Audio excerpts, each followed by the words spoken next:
your choice. Make my choice wisely. You too. Good morning and welcome to today's New York City Council hearing for the Committee on Education. If you would like to testify, you must fill out a witness slip with one of the Sergeant at Arms. Just a reminder, there are no food or beverages allowed in this room. Please silence all electronic devices and no one may approach the dais at any time. Chair, we are ready to begin. Good morning, everyone. I'm Councilmember Eric Dinowitz, proud public school alum, former public school teacher, and now chair of the Committee on Education. Welcome to our hearing on mayoral control of New York City public schools. Today's hearing will examine the system of mayoral control, its origin, its current structure, and the implications for accountability, transparency, and equity across the largest school district in the country. New York City has operated under mayoral control since 2002, when the state legislature fundamentally restructured school governance by consolidating authority in the mayor and a mayor-appointed schools chancellor. That restructuring replaced the former Board of Education with the Panel for Educational Policy, or PEP, and vested broad executive authority over curriculum, budgeting, staff, and school operations in the chancellor, who serves at the mayor's pleasure. From the outset, mayoral control was adopted as an experiment. It was intended to replace a fragmented governance system with a single point of accountability, streamline decision-making, and improve coordination across a complex school system. It included a sunset requiring periodic renewal by the state, creating an opportunity for ongoing evaluation and adjustment. Over more than 2 decades, the state has renewed mayoral control multiple times, sometimes for several years, sometimes for just one, while making incremental changes to its structure. More recently, in April of 2024, the legislature extended mayoral control through June 30th of 2026, expanded the PEP, and increased the state's role in its selected leadership. At the same time, mayoral control remains the subject of active debate. During his 2025 campaign, now Mayor Zohran Mamdani raised concerns that centralized government limits community voice and local decision-making. After taking office, however, the mayor reversed course and expressed support for the renewal, while signaling interest in reforms to expand community involvement. As of today, however, there's no detailed public proposal outlining what structural changes, if any, would accompany a continuation of mayoral control. Over the years, parents, educators, and other stakeholders have raised persistent concerns about transparency, checks and balances, and the concentration of authority in a single executive. Public testimony and a 2024 review by the State Education Department have highlighted questions about whether the PEP has functioned as an independent policymaking body or, at times, as a rubber stamp for mayoral priorities. Some high-profile decisions, such as school closures, co-locations, and significant budget proposals, have been exemplified as ways centralized power can limit meaningful public input. Concerns about participation and voice are particularly acute at the community level. While community education councils were designed to allow parent and local engagement, they have limited policymaking authority, and recent elections have seen extremely low voter turnout. This raises important questions about whether existing structures meaningfully incorporate the perspectives of families, educators, and students, especially in historically underrepresented communities. Equity is also central to this discussion. Despite more than 20 years of centralized government, significant disparities in resources and outcomes persist across districts and neighborhoods. Schools serving higher poverty communities and higher needs student populations often face greater fiscal and operational strain, while access to services for students with disabilities, multilingual learners, and students in temporary housing continues to vary widely. The 2024 State Education Department report and national research suggest that mayoral control on its own has not consistently produced improved outcomes or reduced longstanding inequities. As we look ahead to enrollment shifts, fiscal pressures, and ambitious policy goals, These governance questions take on renewed urgency.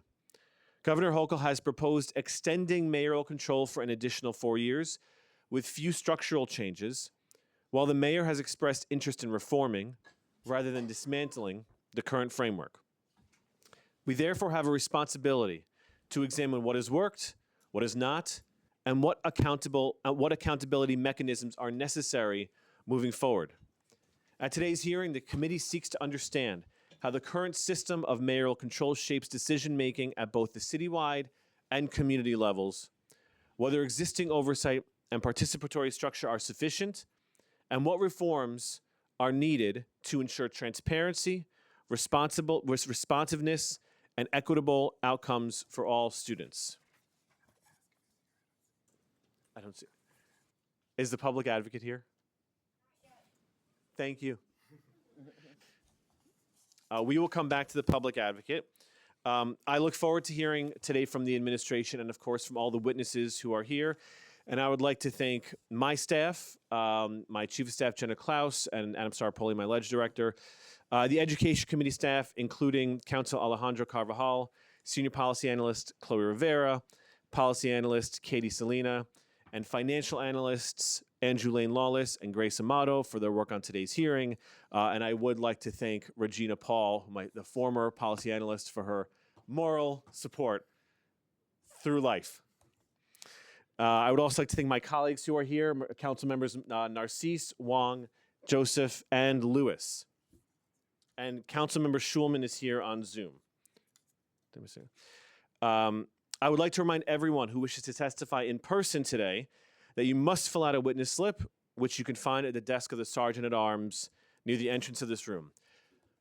Please fill out this slip even if you have already registered in advance that you will be testifying in person today. I also want to point out that we will not be voting on any legislation today. To allow as many people as possible to testify, testimony would be limited to 2 minutes per person, whether you are testifying in person or on Zoom. I am also going to ask my colleagues to limit their questions and comments to 5 minutes. Please note that in general, with some exceptions, witnesses who are here in person will testify before those who are signed in to the Zoom webinar. As a reminder to our witnesses, please state your name prior to your testimony for the record. If anyone here today requires an accessible version of a presentation given at today's hearing, please email testimony@council.nyc.gov. Now, in accordance with the rules of the council, I will administer the affirmation to the witnesses from the mayoral administration. I will call on each of you individually for a response. Please raise your right hands. Do you affirm to tell the truth, the whole truth, and nothing but the truth before this committee, and to respond honestly to council member questions? I do. Thank you. You may begin your testimony. Oh, cool. All right, good morning, City Council members. Thank you, Education Chair Dinowitz and the Education Committee members for the opportunity to testify today on the topic of mayoral accountability and governance of our school system. My name is Kamar H. Samuels, and I'm proud to be the Chancellor of New York City Public Schools, our nation's largest school system. As a former teacher, principal, superintendent, and as the parent of 2 NYCPS students, I've experienced our system from a multitude of vantage points over the last 20 plus years. I've seen the incredible feats we have achieved under mayoral accountability, resulting in increased equity and educational excellence across our city. And for that reason, I support Governor Hochul's proposed 4-year extension, and I've also seen examples of how our system can do better on behalf of students, families, and communities. Too many families feel their voices are unheard and that there are too many barriers to effectively engage. But I want to be clear, this is not a zero-sum game. I believe mayoral accountability and family empowerment can and must coexist. Our children deserve both the centralized oversight and execution that allow for real impactful change and the local input and decision making that give our families a meaningful say. Let me repeat, mayoral accountability and family empowerment are not mutually exclusive. We need them to operate in tandem to lift our schools to new heights. I entered the classroom as an elementary school teacher in the Bronx shortly before mayoral accountability was first implemented. Our schools have made significant strides since then. High school graduation rates have risen by approximately 30%. And we have the Fair Student Funding Formula, one of the most equitable school funding formulas in the nation, and it's funded at 100%. Family satisfaction with our children's education has grown nearly 10 percentage points to 96% since the survey was first administered in 2007. Mayoral accountability has been and will continue to be essential to this growth. It allows us to pursue big, bold, systemic goals to ensure equity across our system and to respond effectively in moments of crisis. First, mayoral accountability ensures real change for our students. Think of the largest, most impactful initiatives of the past 20 years, from the expansion of early childhood education to the launch of NYC Reads to the current implementation of the class size law. This is work that fundamentally transforms the school experience for New Yorkers, students, families, staff, and entire communities. And none of this would be possible without mayoral accountability. As an example, NYC Reads resulted in a 7.2 percentage point increase in reading scores in a single year. And the key to its success has been its consistency across our system. Instead of 32 different reading curricula and uneven levels of coaching and support across our district, we've been able to disseminate high-quality, evidence-based practices to every elementary school classroom. In a city as large as ours, moving the needle requires strong, sustained central oversight and execution. Second, mayoral accountability ensures our highest need students and families receive robust and equitable support. Rather than navigating disjointed or conflicting policies and programs, our families have a single source of truth, regardless of where they live or which school they attend.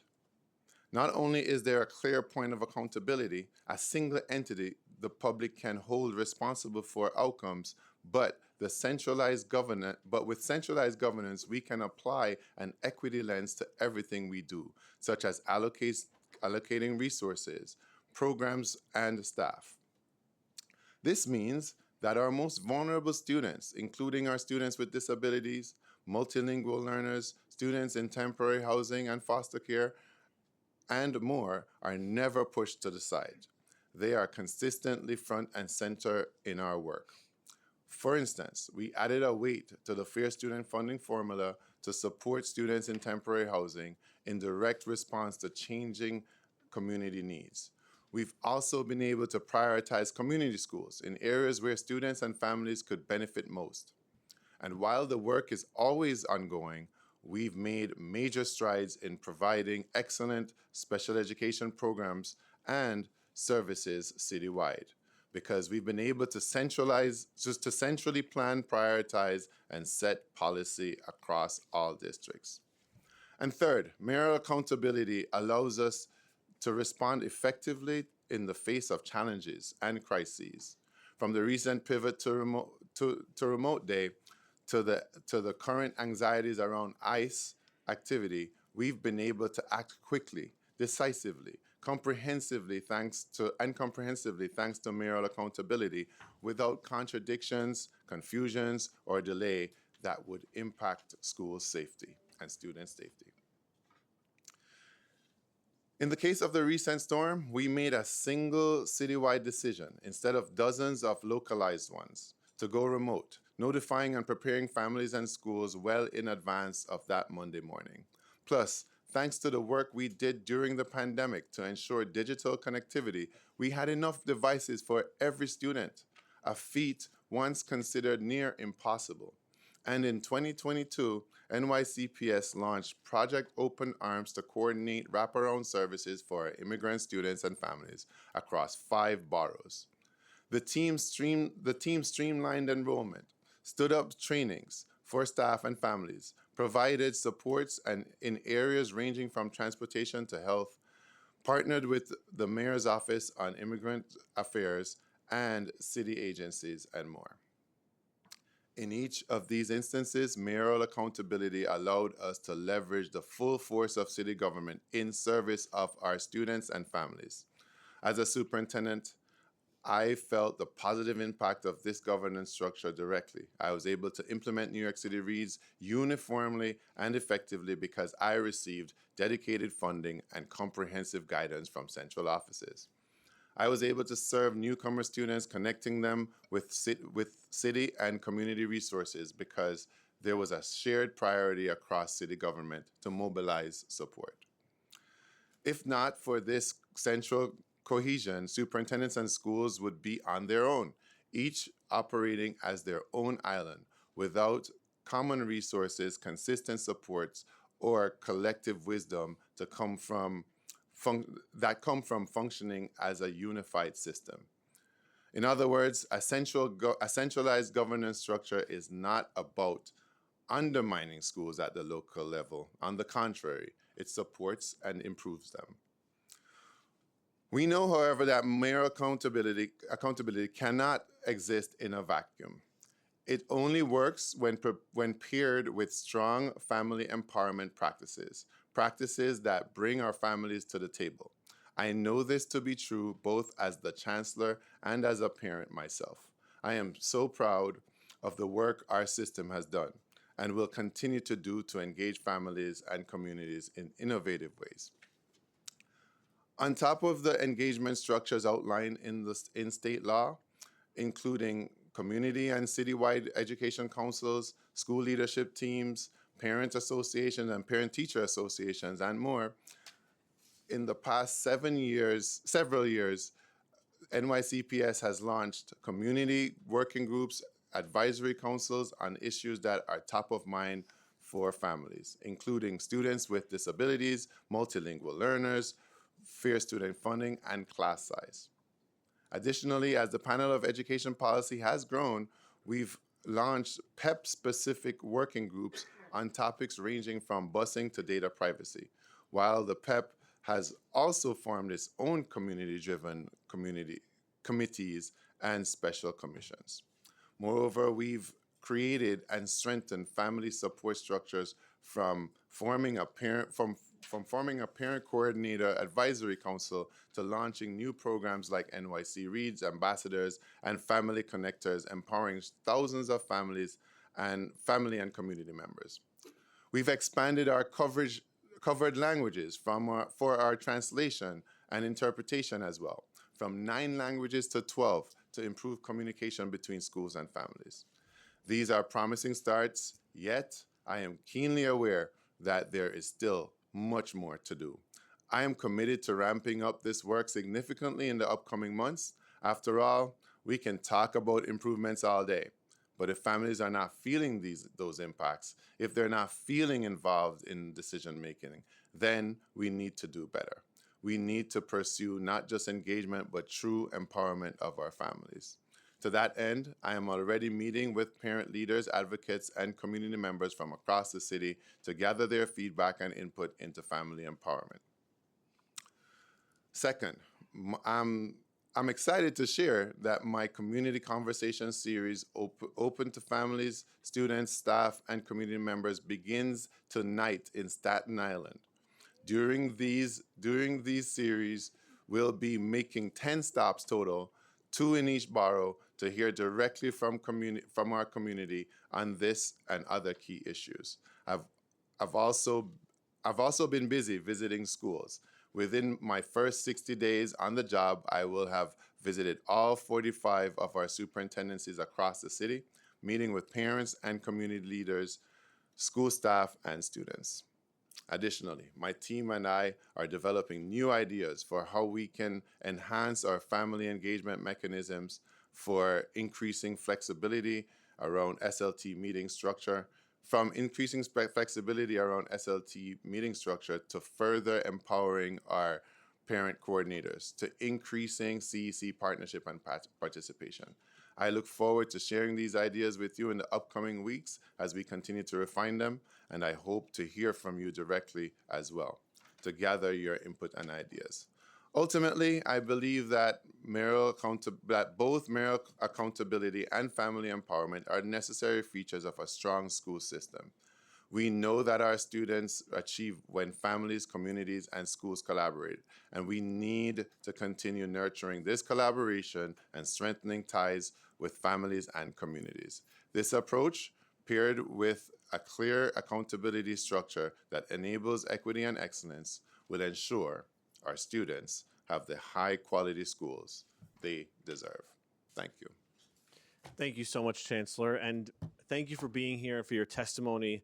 I want to say on the record, it's been a pleasure getting to know you over the past, I guess, month and a week. So I know you're counting the days every time. So it's 22 days. It's been 25 Yes, days. yes. But so far, really appreciate the communication with you and your office, and I look forward to that continuing. Before I get on to my questioning, I want to turn it over to our public advocate, Jumani Williams, and also recognize that we've been joined by council members Zhuang, Farias, and Lee. Thank you, Mr. Chair. Much appreciated. Good morning. As mentioned, my name is Jumani Williams, Public Advocate, City of New York. I want to thank Chair Dinowitz and the members of the Committee on Education for holding this important hearing. Happy to be here with our new Chancellor. Welcome again. Now, I do remain unwavering in my belief that New York City and local government should have jurisdiction over New York City schools. We need to implement a system of checks and balances where the mayor and coordinating bodies are held accountable.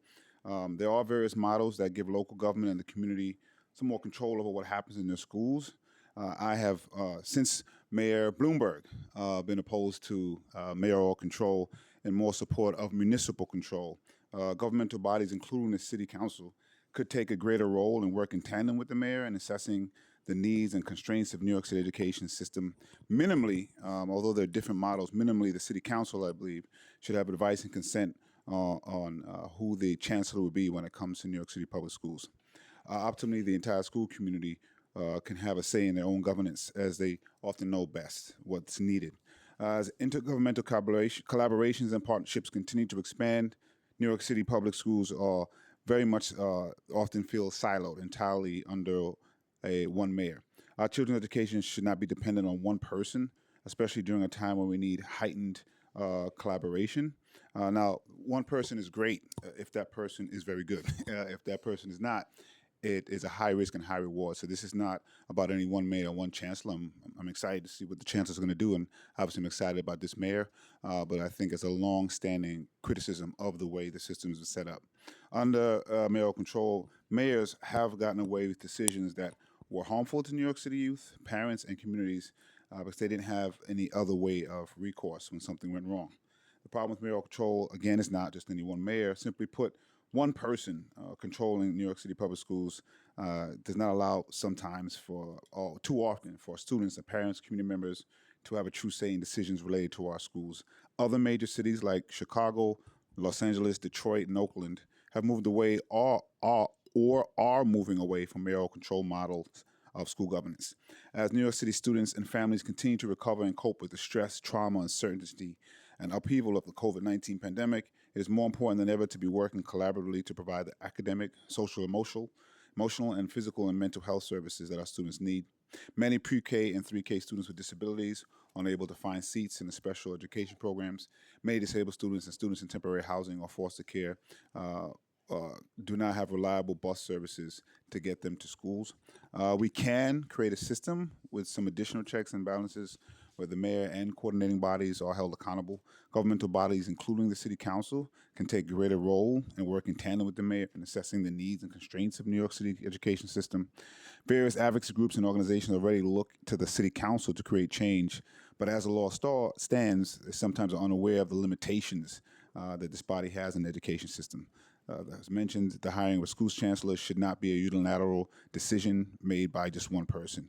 We must make room for other voices to weigh in on education issues. The city council can provide does provide checks to many other city agencies, yet have difficulty doing the same with New York City public schools. The public schools and the NYPD are probably the two biggest ones that we need some oversight on. That's the ones we have the most difficulty because of the way the system is set up. We have a chance to change this and provide a level of consistency across the board when it comes to agency accountability. All students deserve to have a reliable and consistent education system that puts them first. We need to set an example for our students and show them successful work can get done through collaboration. I appreciate giving me the opportunity to speak, and I'm hoping that we can find a system that works where other bodies, and particularly the council, can have a larger voice. Thank you. Thank you, Mr. Public Advocate. It's great having you here. Before we get into the questions, I want to be clear because we hear this in the debate, and we hear this even in the testimony, that it's sort of this choice between this old model, that doom and gloom of the old model of school boards, or just renew mayoral control and everything's perfect. And I think for a lot of us, the answer may lie somewhere in between, that there are accountability measures that can be put in place while perhaps having an executive in charge, just like we have in any of our agencies, while giving parents and teachers a voice, while giving the municipal local government a voice and real oversight and legislative authority. But the first thing I want to ask about is academic accountability, the strides. You mentioned in your testimony, our schools have made significant strides since then, and then you reference high school graduation rates and the fair student funding formula. Can you talk more about what metrics you are using to measure the academic success of mayoral control? Yeah, great question. And I think in general, the metrics we look at, number one is, I talked a little bit about what our parents are thinking across the board. We've increased in terms of what our parents feel about the system.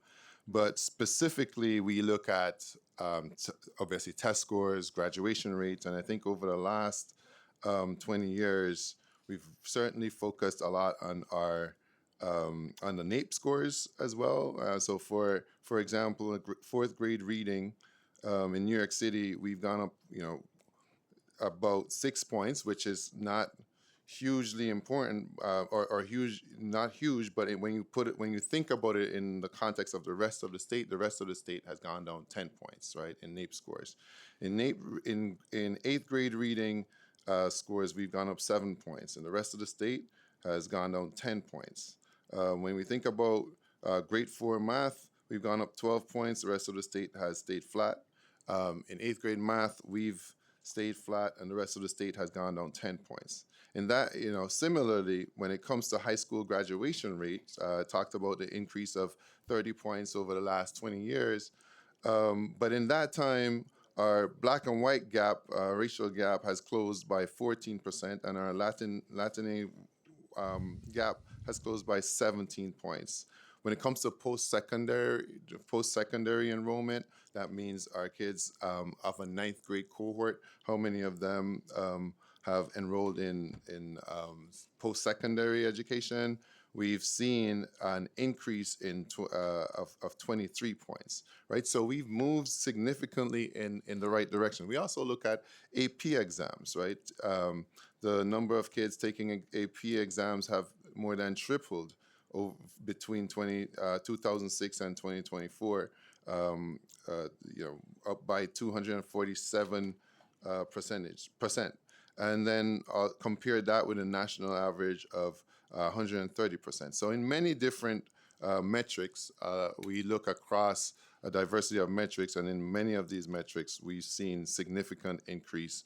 And some of that can certainly be attributed to our mayoral control, for example, our AP for All work, just a lot of different pieces. Yeah, so let's break some of those down. As a commentary, I think the high school graduation rates are dubious at best. I don't know if there are any high school teachers here, but we have something called credit recovery. I see some people nodding along, and that's the way some high schools kind of got their kids to graduate. I have been in the room when I heard an administrator say to a teacher, you know what, can you pass this kid? And they promise they'll do the work over the summer. So, like, I just want to point that out. Not under your leadership, of course, Chancellor. Thanks for clarifying that. But I also do think that in many different ways, this is not just about during COVID times when things have been were relaxed, but in many different ways, our high schools have made significant progress since the time that I joined the system, and a lot of the work. I don't want to poo-poo the work of the vast majority of kids who I think have made progress to graduate high school. Neither do I. But the question is about the metrics, and as you alluded to in your answer, how much of it is attributed to mayoral control.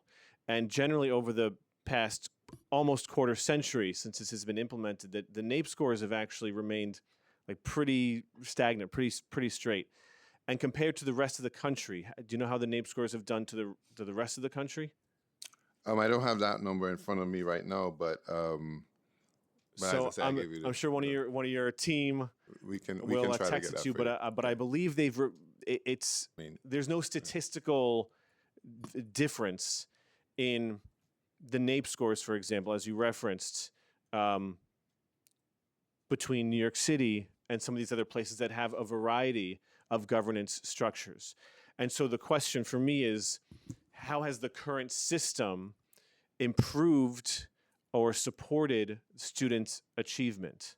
Right? What is it about the mayoral control that has done that? Yeah, so I'll certainly go back to what we can talk about in recent memory, right? The idea that we have a system in New York City that can be compared to no other system, where we can, across our system, guarantee a couple of things. Number one, what we've seen in, certainly over the last 4 years, when a child comes into school for the first 3 months, now we are able to say, no matter where you are in our system, you will receive what we call a screener. Just like when you go to the doctor, you get your blood pressure taken. They get a sense of where you are. That's happening in every single school now across our city. We couldn't guarantee that without a centralized governance structure that allows us to say, okay, every school, you need to give either the map or the iReady screener to get a sense.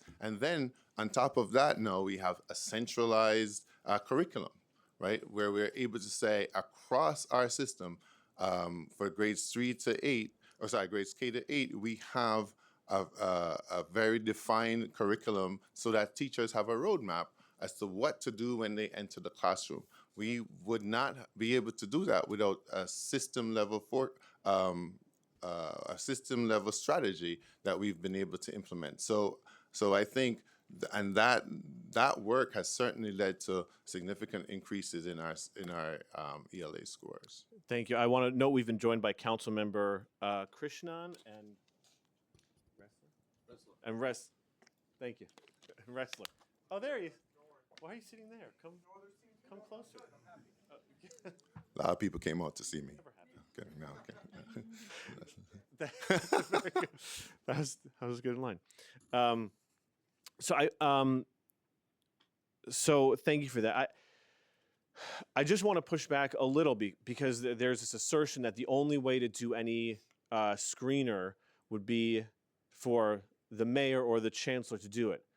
But we have people, I mean, that's the assertion, right? No, that having a centralized structure under the leadership of a single chancellor and mayor, right? I would say the only way to guarantee across the system that that's done by October is to have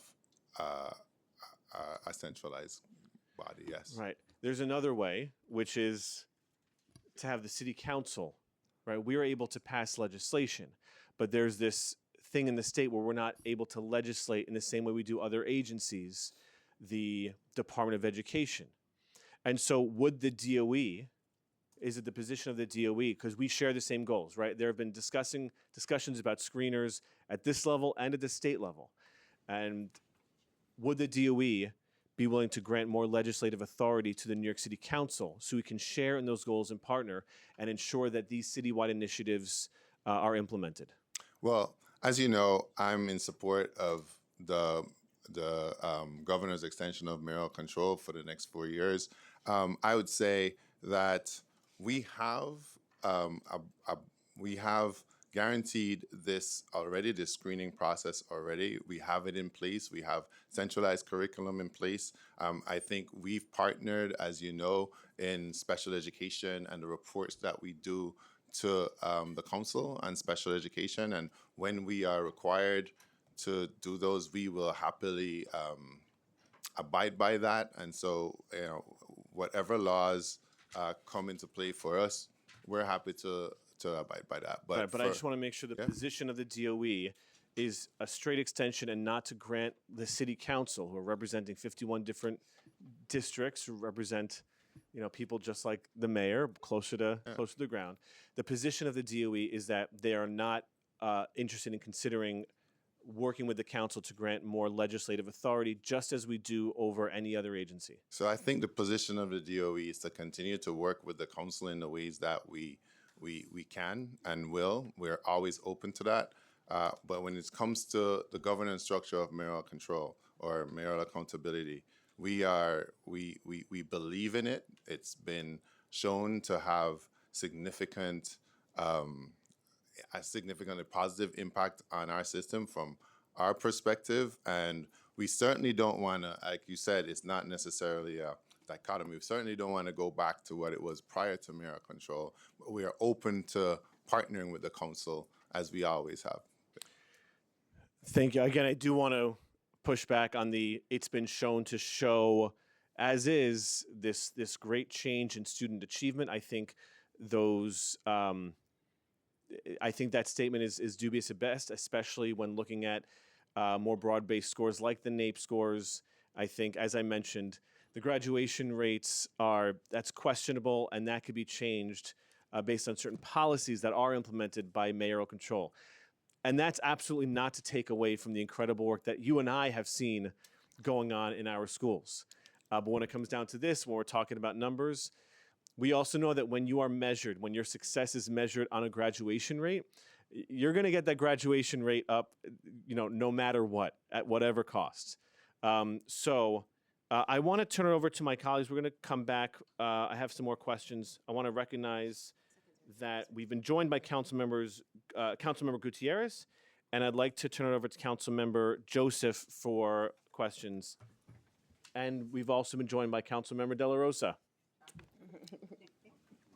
Thank you, Chair Jenowitz. Good morning, Chancellor. How are you? I have a couple of questions because we know around mayoral accountability, parent engagement is very important.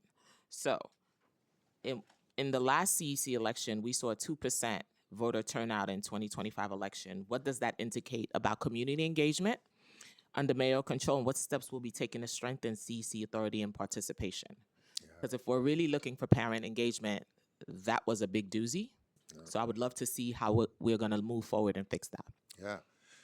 CEC elections, just like any other election in our city, is super important to for the participation of our parents in our system. We believe in civic engagement, and that is something that we are really committed to.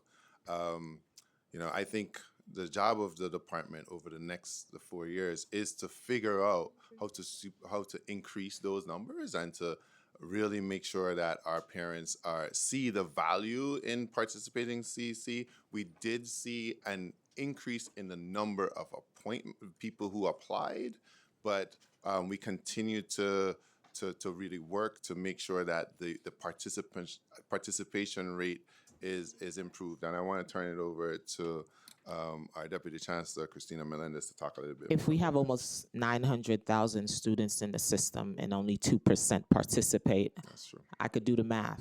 Yeah. Yep. We could do Yes. the math. Yep.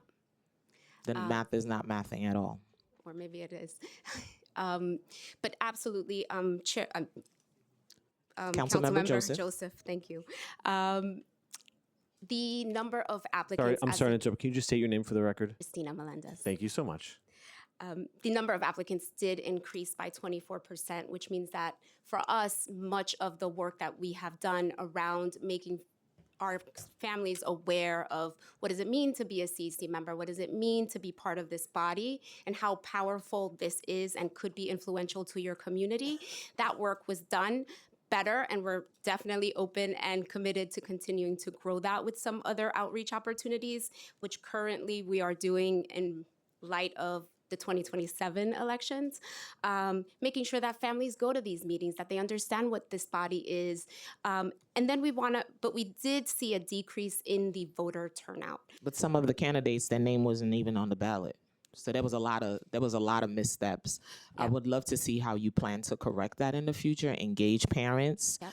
And families, and not just reach out, not just on a regular 9 to 5. We know our families in New York City operate on different time levels. We also have to meet communities where they are. Yep. We've done a lot of the outreach opportunities outside, looking really closely at our lowest performing 10% districts that have a hard time getting out. How do we get them out and engaging them in a multitude of different ways? We will definitely be thinking about more creative ways to do that. Every election we've gotten better. But I think that the one thing you just raised, which is really important for us, is how do we get families to come out and understand what this work is about? Have you done surveys? And we have done surveys. We've also had, So I'll say also, the math is mathing, but it's No, it's extremely not. it's extremely disappointing. It is, the math is We extremely didn't carry disappointing. over. We didn't gain So, anything. so I'll say this. It's extremely disappointing. I would say that one of the things we're doing is, and we're going to do, is to ensure that we strengthen the parent coordinator role. I think all of this starts at the school level, right? At the school level where kids and families are making connections with each other. That's where this starts. And so we need to build the capacity of our parent coordinators. We need to invest more in our parent coordinators and their training. And then also coordinate at the district level with our family leadership coordinators and family support coordinators to ensure that families feel a strong connection, not just to the school, but to the community in and of itself. And I think that's the work between now and 2027. and just Thank to you. add to that, Councilmember Joseph. Councilmember Joseph. We also changed our vendor. Part of the problem with the ballots last time was our vendor was very, very disappointing. But we were able to rectify those in 12 hours time or less. But our vendor now is no longer something that we're looking towards, and we're doing the work in-house. So I have 5 DIIT minutes, doing so I that have to work. make sure Yes, that I go. get into my next question. Given that under mayoral control, the mayor has responsibility for New York City Public Schools and other city agencies, how have City Hall needs stronger interagency coordination for City Hall to bring together agencies to support students who are in temporary housing, students in foster care, and how we plan on bringing all these agencies. Agencies don't like to talk to each other, but we do the same work and it overlaps. So DHS should be having conversations with you. ACS should be having conversations with you. How do we strengthen that to make sure that we're not leaving anyone behind? Yeah, one of the first things that we have to do is also strengthen it within the department itself, right? So we have to make sure that our Office of Community Schools is communicating with open arms. We have to make sure that our attendance folks are communicating with, and this is all within the department. So we have to strengthen those, and there's a plan to do that. And then also, yes, we are in this administration, we are going to make sure that we're connecting with interagencies, as we're doing first with our rollout of early childhood. That has to happen as we see 14% of our students experiencing housing insecurity. That kind of interagency connection is critical, and we've seen it with our Every Child and Family is Known, where we started to do that, and we have to expand that outside of the agency within other agencies. The chair says I have to wrap up. I just wanted to know the work that you're around District 3 and the merger. Can you please talk us through that process? Okay, great.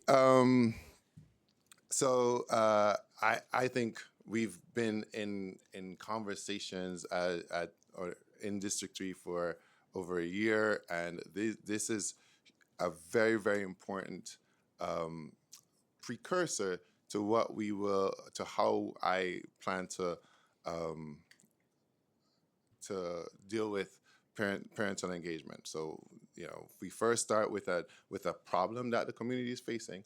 We listen to folks talk about the problem. We go back, we come back with ideas, and then families give us feedback on those ideas. And then we come back. We don't have a proposal in District 3 yet, but folks know about it because they've been talking about it for so long. That's why they have opinions, and so that is vastly different from work that we've done in the past, where the first time some families are hearing about it is when they have a proposal. So more to come on that. There's a lot of conversations that we'll be generating about that. But thank you so much for your question.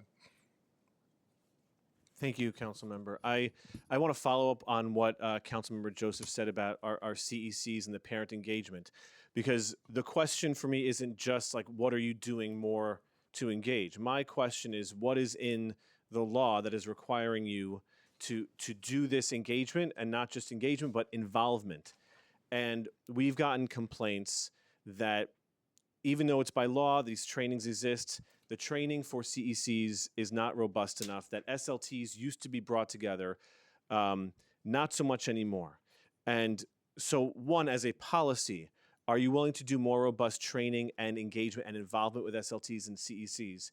But as the second part, and more importantly, are you willing to state on the record that you are willing to codify that more robust trainings and support should be given to CECs and SLTs? Yes to both. Okay. Thank you. I'm going to turn it over to Councilmember Narcisse Councilmember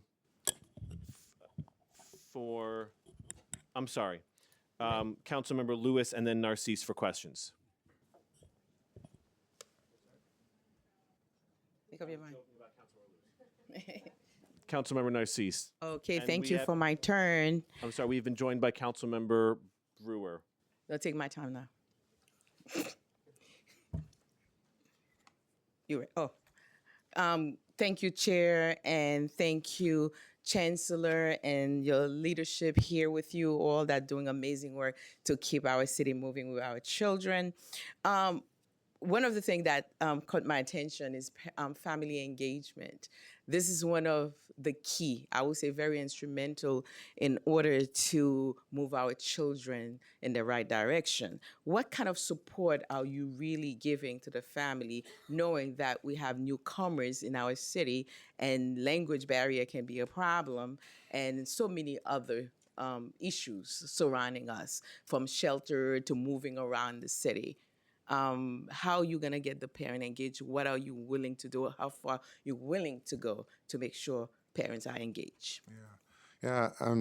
You talked about our newcomer families and how many there are in the city, and I would say, as an immigrant myself, this is something that's really important to me. And as our administration thinks about changing the feeling in the city, we think, we want to make sure our families know that we're a city that adheres to the sanctuary laws that we have, that we do not ask immigration status in our schools of our families, and that we are prepared and willing to stand to prevent non-local law enforcement from entering our schools, and non-local law enforcement, meaning ICE. And for me, this is really, really critical, because if we are not connecting with families, then they will not feel safe in our schools. And so, again, I think nobody sends their kid to a chancellor or a district. They send their kid to a school, and that school is led and the first point of contact is often always the parent coordinator.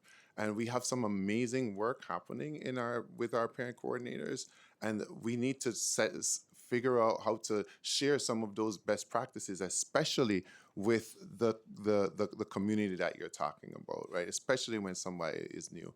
What we've done as a system is increase the number of languages that we are able to translate from 9 to now 12, and make sure that those are connecting with families that we have. And then we also have a SAM, $7 million SAM, where schools are able to do their own translations. They have access to do that with vendors for themselves, right? And so to me, I think it's all about equipping schools with the necessary resources that they need to connect with families and to protect families. Okay. If you want to add Christina. And I just want to add that we've been able to train 4,280 family connectors, which are just parents in the communities all across our districts that are really there to support parents. And the information that they have is about all of the city agencies and all the services they provide,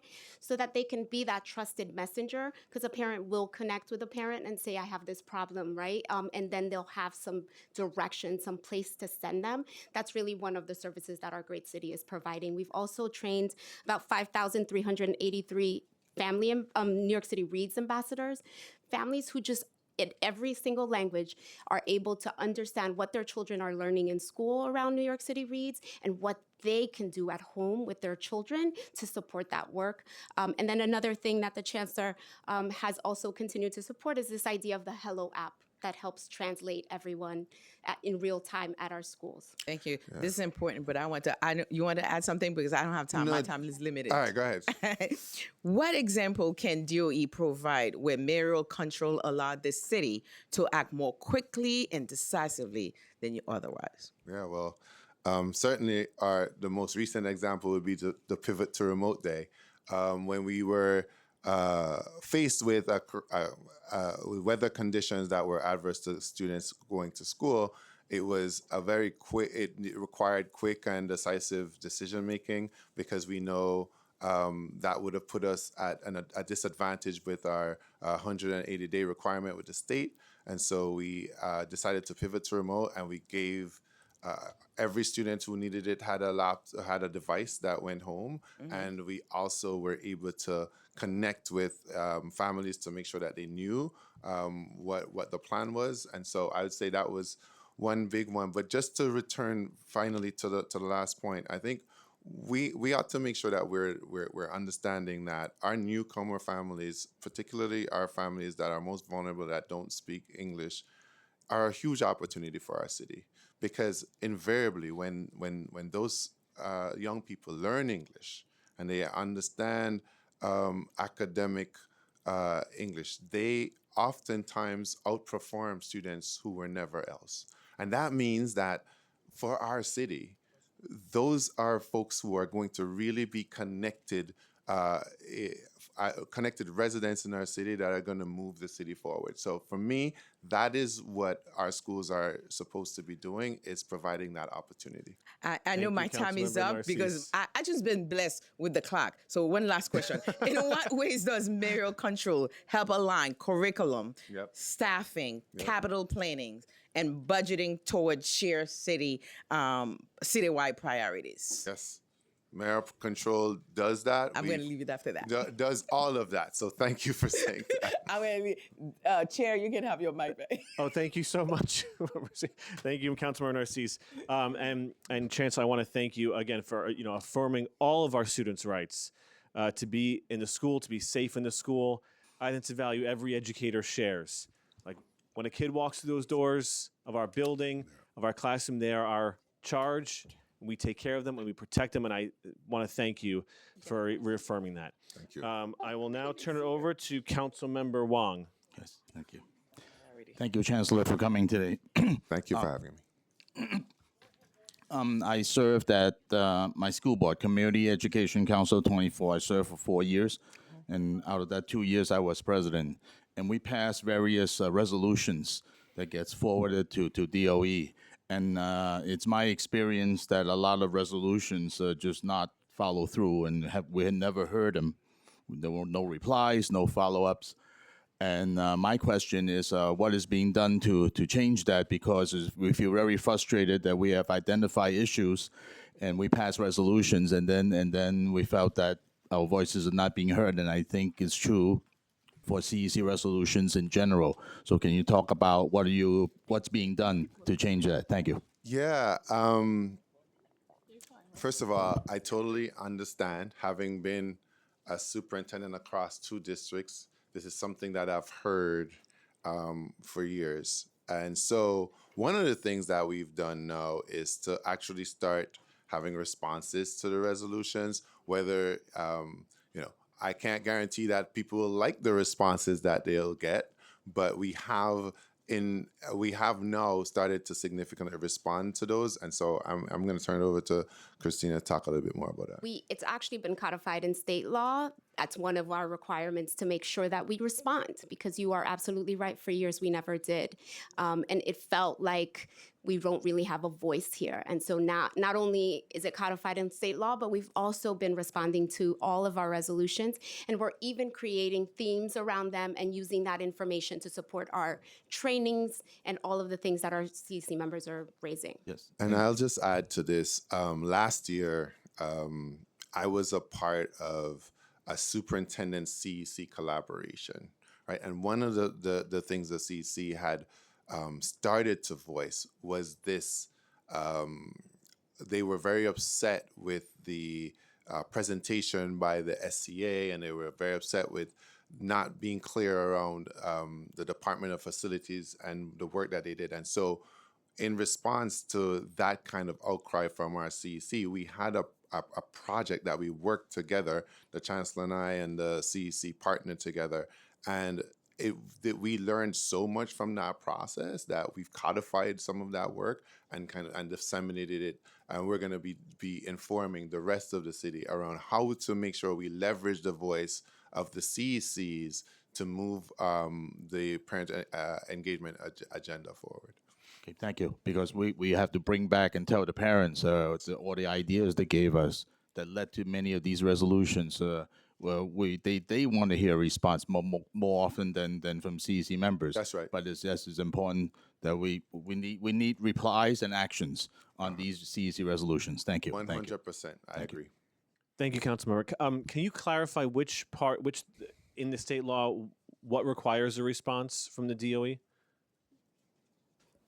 The CEC resolutions? Yes. They submit resolutions, and we're expected to respond. Okay, thank you. I now turn it over to Councilmember Ressler. What a treat. Thank you. Congratulations, Chair Dinowitz, and congratulations to the Chancellor.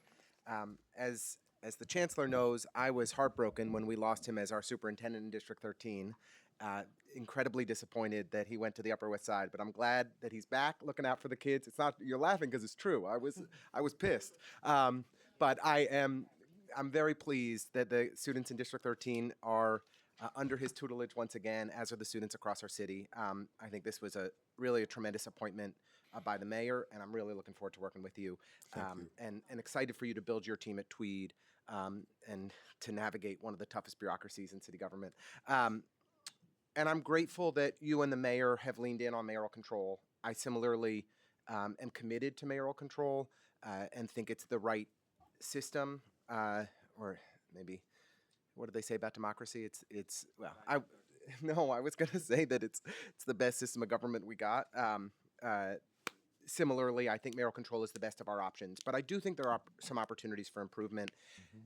During the campaign, Mayor Mamdani leaned in to the need for procurement reform and contracting improvements at the DOE. And I think part of the challenge, and as the contracts chair now, I'm focused on this as well, part of the challenge that we face, I think, is baked into how mayoral control is approved. That everything goes through the PEP process. DOE is not subject to the same oversight from MOX and the city procurement, the PPB rules and city procurement oversight that other agencies are. As you look to see mayoral control extended this year, do you think that we should revisit how procurement is handled at the DOE? Should it be subject to the same mayoral agency oversight that every other city agency is? Yeah, so first and foremost, first of all, thank you for the kind words. I appreciate it, and I'm happy that we're connected again. Procurement reform is a huge part of what we should be looking at DOE, especially when I think of having vendors. We want to make sure that vendors have an accountability metric for what they are providing to us. So certainly that is something that we are looking to do. I'm not fully sure what the other agencies are subjected to, but I will say that from our perspective, this is something that we're working on. Alicia, but do you want to come? And I guess she needs to be sworn in. Yeah, sorry. Yeah. Sorry. Yeah, you can turn on the mic. Yeah. All right. Yeah. So we. Thank you. Please raise your right hand. Do you affirm to tell the truth, the whole truth, and nothing but the truth before this committee, and to respond honestly to council member questions? Yes. Okay, and if before you testify, you can move the mic down, speak into it, and then state your name for the record. Alicia Balui, Chief Procurement Officer at the DOE. Thank you, Council Member. In terms of the procurement policy that the DOE follows, it's very similar to the PPP, which governs other city agencies. I would say that we've been having recent conversations with the Mayor's Office of Contract Services about how we can align our processes with the city so that we could leverage the use of the city's procurement systems. These are just preliminary conversations, and these are conversations that we had some time ago, but it wasn't necessarily a priority at the time. But it's definitely been engaged with the Mayor's Office of Contract Services. I appreciate that, and I just, considering that the mayor leaned into this so hard on the campaign trail, recognizing the waste and abuse and the inefficiency in our contracting system. My colleague and neighbor and friend, Councilmember Gutierrez, is pushing legislation for greater oversight around the delays in payment for early childhood providers, where we are so far behind, embarrassingly behind. And really, we all know what happened to Sheltering Arms, how that organization closed, in no small part because of DOE's inability to pay in a timely fashion. And we've seen time and again, when we talk to the early childhood providers in our districts, that they are struggling to keep their lights on, struggling to pay their staff because DOE is so consistently far behind on payment. And so I do really hope that as we go up to Albany, and you have me as a partner in advocating for mayoral control, but that we take a look at procurement reform as a part of the mayoral control conversation to ensure that there is greater oversight and accountability in delivering for our providers who are so integral to our system. Yes. As we look to grow the early childhood system, get on our pathway to universal childcare, we're going to be relying on our providers more than ever. But if we fail to pay them, it's not going to work. So I really do think this is something that merits, Chancellor, your attention. I also would say the school bus contracts. I was really disappointed that the previous administration just extended these school bus contracts with these corrupt, inept providers for 3 more years. But it will now be on this administration to determine how we move forward. We're pushing for legislation for greater accountability and oversight to ensure that the school bus contracts, that the school bus providers are providing real data and transparency so that we can hold them accountable together. And we really hope to start the planning process now for getting away from these corrupt providers that have owned our system for decades and shouldn't. So I had a bunch of other questions, but I get too excited. So, Chancellor, I'm excited to be working together. Congratulations again, and thank you, Chair Dinowitz, for the time. Thank you. And just to say, I share your urgency around both the providers for early childhood, making sure that they're paid, not just paid, but paid on time, and also your urgency around the bus contracts, for sure. Thank you, council member. And you should know that people like Lincoln, all the council members who used to work with you when you were their superintendent in their districts, they all texted me such wonderful things about you as soon as you were named. So you have a lot of fans in the city council. I'll now turn it to council member Gutierrez. Thank you. Good to see everyone. Good to see you, Chancellor. Thank you, Chair. I will keep my time, and I will monitor my enthusiasm.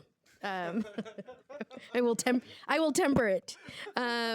Great. So I just had a couple of questions. Really encouraged by your testimony, and I got here a little late, so my apologies. I just have one question specifically on ICE. I think the last administration famously really lagged on a unified response for parents, to ease parents, and for administrators and for personnel and staff. I don't want to single out principals, but we have great principals in District 32, 14, 24, and many of them felt like they were not being supported because there was not a centralized protocol. They were very unclear on what they could do. They knew what they wanted to do as people with morals, but didn't feel like they were supported. And then I think a policy did eventually come out a couple of weeks later. So want to know how you all are addressing that. I think in the meantime, I think our principals are doing great. They're watching the news. A lot of our colleagues are really unified. A lot of the communities are doing great. ICE Watch and rapid responses. So I want to acknowledge that, but a key piece is our schools. And so I want to know, how is there something more centralized, more unified for staff and principals, and if at all you are working with some of these groups, the ICE Watch groups. And then my second question is related to CEC and parent engagement. I will say that it feels like sometimes schools do it very specifically and very well. I'll shout out my daughter's school, but it feels like as a school district, that doesn't happen. It's kind of like the parents are on their own on WhatsApp chats, kind of like discussing things. And it feels like something the CEC should be doing to just centralize that information, to just unify it. And, you know, I represent District 14 with my colleague Ressler. We've gone through a lot. The Deputy Chancellor certainly knows, and we have a lot more work to do. So I'm specifically interested on the work that you're doing district to CC to CC, district to district, to unify folks, to have hard conversations, to have uncomfortable conversations, but really not just sit there and be like, well, we're going to let we want to let the temperature cool down, because I think that's really unfair and our kids are being impacted. That's it. Thank you. Thank you. Two tough questions. So let's get back to the ICE question just really quickly. I think, you know, from a New York City public schools perspective, despite the fact of what was happening in our city, I think we've always been clear with our principals about the idea that our schools should be safe havens. So we have generally now safer access doors, right? So you have to buzz to be let into a school. And given that our school safety agencies have been trained trained centrally to ask questions about who is at the door, and in the event that there is non-local law enforcement at the door, they've been trained to notify the principal. When did that start?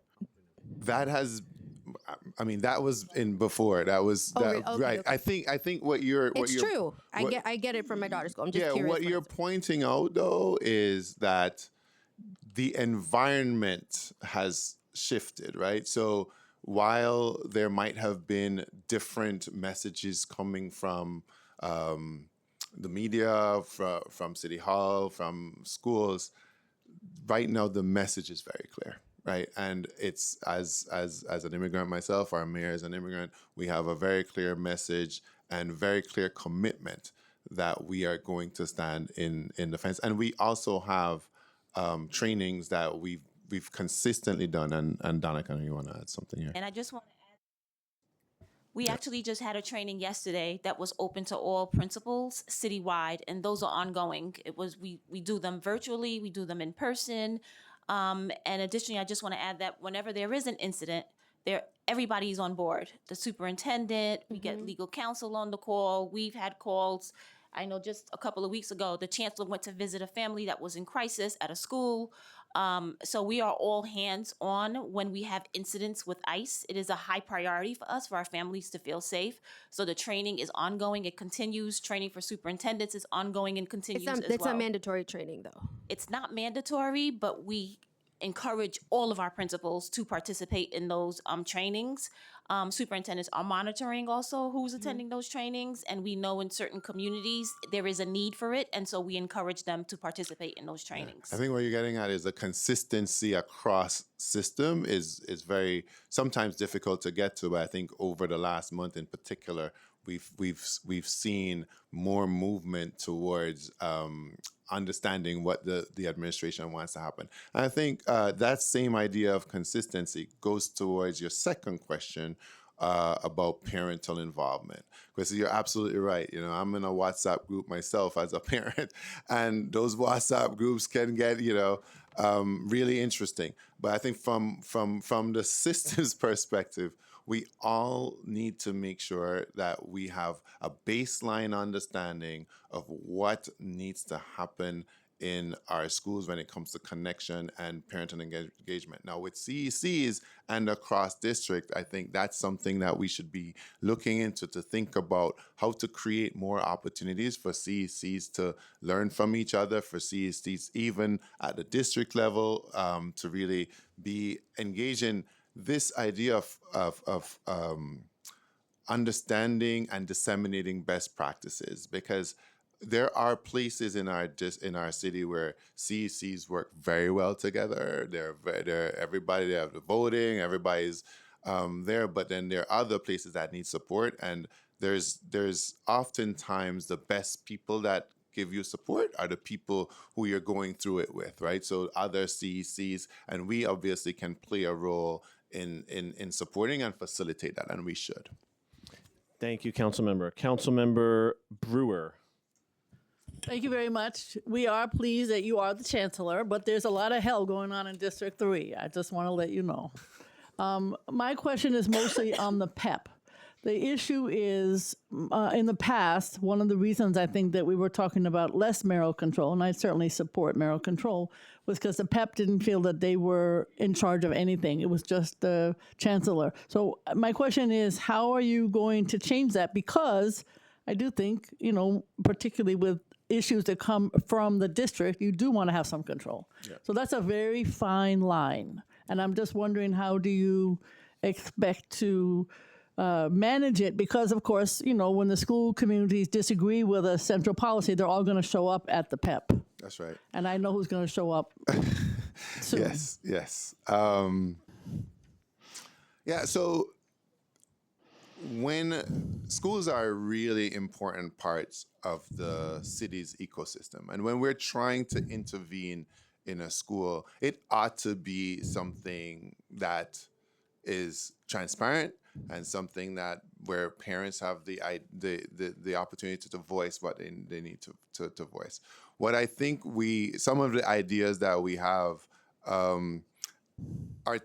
is how do we incorporate more structures at the CEC level, right?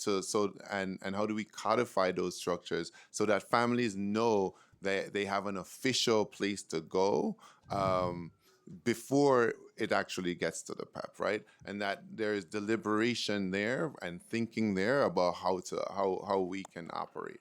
And now, over the last several years, we've seen some significant changes on how the PEP operates. The PEP now is a bigger body, up to 23.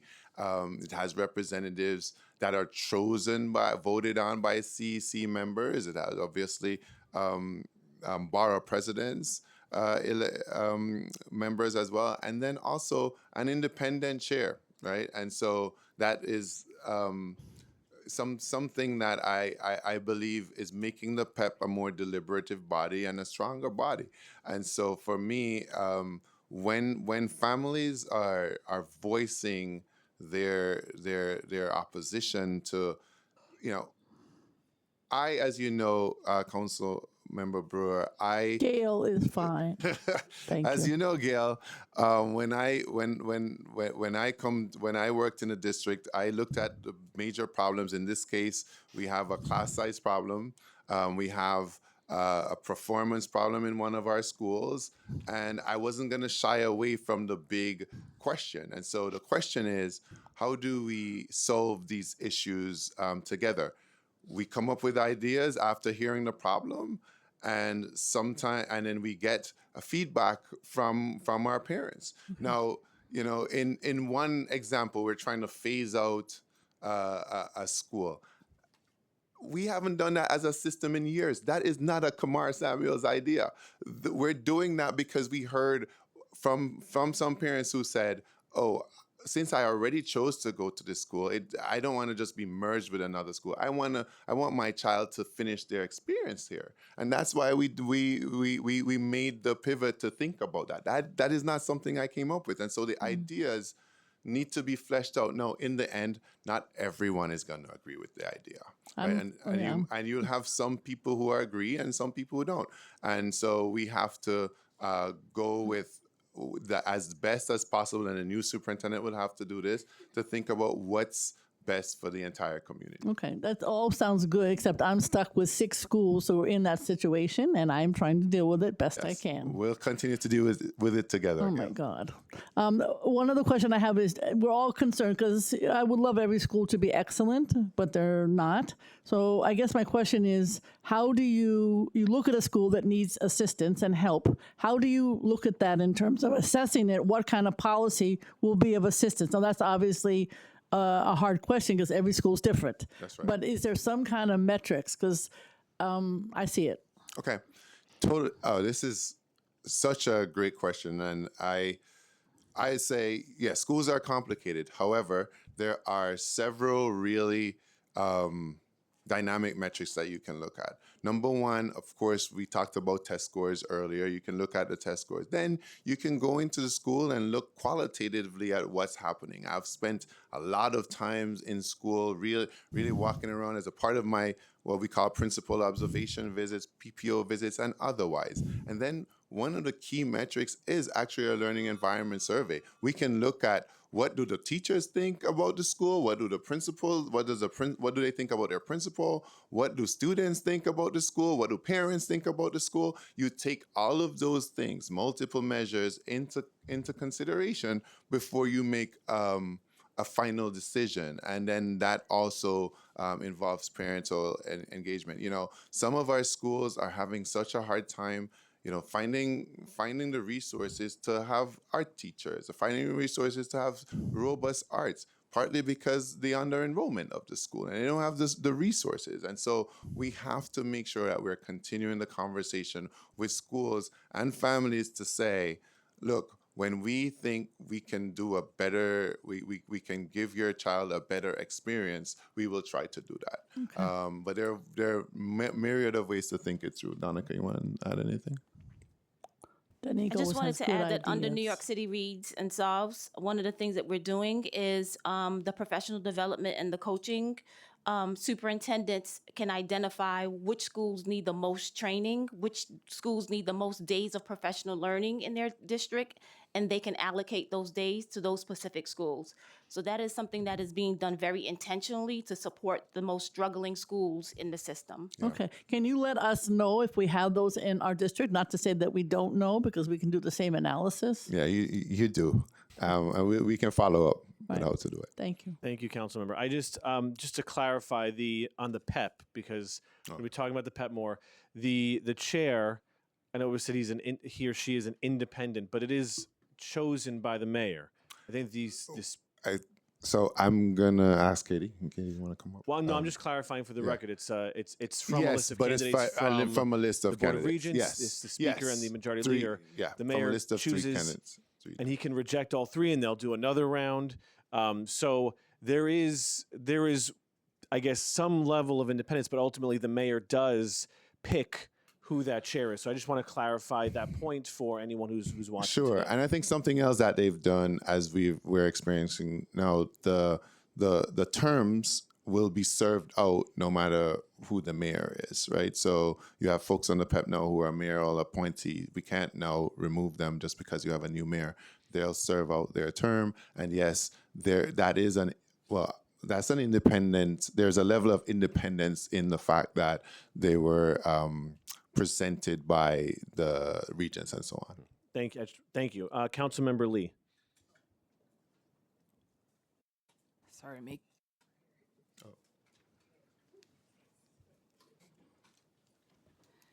Okay, sorry. Thank you, Chair, and congrats on your first official hearing, Chair Dinowitz. I'm excited to see what you continue to do with the committee, so thank you. Thank you. Trust that you're experienced. And Chancellor, it's great to be here. I'm glad we got you on the board of being a fan of roast pig now from the Lunar New Year celebration. So yes, I just a couple things. I wanted to also talk about how, I wanted to echo some of the sentiments of the previous comments on how I think we do need to make sure we include CEC voices as well as the PEPs because they really do know and understand their school community. So just wanted to echo that.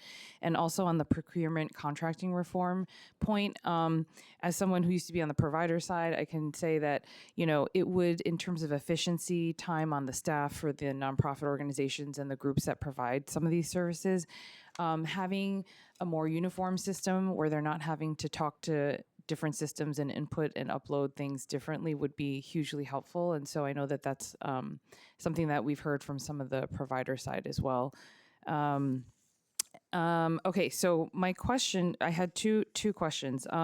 In terms of internal review of how mayoral control affects transparency and responsiveness, I know that when you guys look at the surveys that go out to the parents in the different schools, you take a look at that data and information, looking at various metrics like poverty levels, income levels of the parents, and just speaking from someone who has both District 26 and 29 schools, I know that there's also a lot of hidden poverty, and there are a lot of communities that don't necessarily respond to those questionnaires. And so I just wanted to know, how is it that you're reaching out to those families to get more accurate information and data? Because sometimes what you see on the responses may not always be a fair assessment of where a lot of those communities are. So just wanted to ask that. Yeah, that's such a great question because I think you're right. Our most vulnerable families are not always the families that are just completing the survey. And I think, that's why we rely so heavily on our community schools partners, our CPO partners, who actually in many schools, make a specific effort to make sure that our most vulnerable families are completing the surveys. But really, what they do is really implement strategies to make sure that we're meeting the needs of those families each and every day as much as possible, as we've seen over the last number of years, just increase in number of families, both students with disabilities, who are also English language learners, who are also experiencing a high level of poverty, and I think it's our commitment across every child and families known, across community schools, across our open arms work, to make sure that we are deeply invested and that we don't depend on that kind of macro survey to actually meet the needs of those families. Right. And then also making sure, hopefully, that the resources going to those schools and districts is also equitable as well. And so, okay, I know I have limited time. I have a bunch of questions, but I'll limit it to. I know that one of the things coming up in the budget, and obviously we'll dive more into this when we do the preliminary budget hearings, but in terms of the class size laws, right? Because I know that is something that tomorrow we're going to Tin Cup Day, and we're going to be going to Albany with our requests. And so just wanting to know, where the schools that are facing the potential barriers to the class size compliance, how you are going to decide when to enforce uniformly versus allow phased or flexible implementation. And I say that with a caveat of, obviously, we're going to be requesting assistance from the state, but if that, let's just say hypothetically, does not come through, what are your plans to sort of help with the phasing in and the resources? Because there's a lack of teachers in the pipeline, from my understanding, and that's a lot. It's like 6,700, I think, teachers that might be, and 602 million that is going to be needed to meet that. So just wanted to hear. Yeah, I hear you quoting my testimony to the state. No, so that's correct on the teacher piece. And just to kind of put a final point on this idea of equitable resources, right? So you talked about mayoral control helps us to make sure that we are able to meet that equitable resource allocation. And so when it comes to class size, you asked, obviously it's a state law, and I'm not uniformly able to say this is how we're going to phase it in and so on. So we're in constant conversations and negotiation with our union partner, as well as with the state, as we think about in these upcoming months. Is there an opportunity to look at some common sense revisions to these laws? But most importantly, I think we first have to look at what is available within our system right now. How are we currently using our system to make sure that we're maximizing the underutilized spaces that we have, as well as figuring out how to come up with a citywide utilization plan is going to be critical. Because what's currently happening, I want to make sure this is very clear. We have principals completing surveys about what's happening in their schools, and what happens is that a principal then has to make a decision. Am I going to lower my second grade class or my first grade class? And as parents here on the panel, you don't want to be one of those parents whose class wasn't lowered, right? And so we're essentially putting the nexus of accountability on the back of our principals. And I think we should shift that not only to districts, but to the system by developing a strategy for looking at a utilization strategy of our buildings, and then look at the places where we really need to build long term so we can lower what that cost projection is, and then have a really serious conversation about it. Okay. Thank you, Councilmember Lee. Councilmember Zhuang. Thank you, Chair, and thanks, Chancellor, come to our district. We are very good to see you there, and I'm very happy when I heard Mayor in his campaign said that he wanted the co-government to give CEC and also parents more power in the education system, because I believe parents also know their kids. In our city, I see, especially my district, and we have some issues about don't have enough access to a lot of programs. And when city have centralized, like a lot of time, like special needs education or gifted and talented program, how does the central decision making impact extend to which we are able to close the gaps and increase access for all the students for the education in the education system? There's a lot of parents told me if they have special needs kids, take 2 hours to get to school and 2 hours to get home. A lot of time parents choose just don't go to school. So it's very difficult, especially for special needs family. And also in my district, I'm an immigrant like you. I came here when I was 20 years old because of education. I learned English. Because of education, I changed my life. But a lot of time when the immigrants have very limited choice, they want to go to special schools like gifted and talented program, because a lot of Asian go, they cancel the program. I think this is racist. So is anything centralized, give mayor more power, anything you guys going to change that? So, all right. So I just want to be clear. There's the specialized high school program has remained the same and has remained the same for years. That's a state law, right? A lot of families make use of our accelerated GNT program that's in place right now. The issue is that part of the issue is that it's not tested in at kindergarten, right? So we do have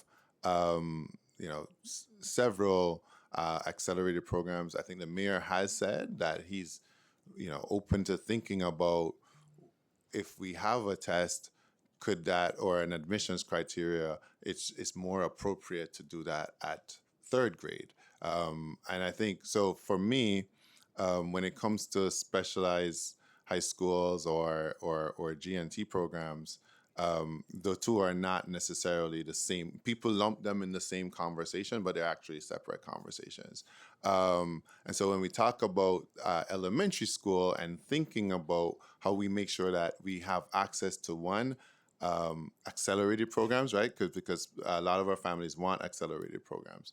That is a broad conversation that we are going to have to enter in as a city over the next couple of months, because I think there, even within the community that supports and that wants accelerated programs, there is some concern with the system that we currently have. And then many families feel that there are inequities that come with having a program. So that requires, again, because we have mayoral control, this is going to be a broad conversation with throughout the city. And I think we have right now in our system several ways that we ensure accelerated programs and that we're meeting the need of every child.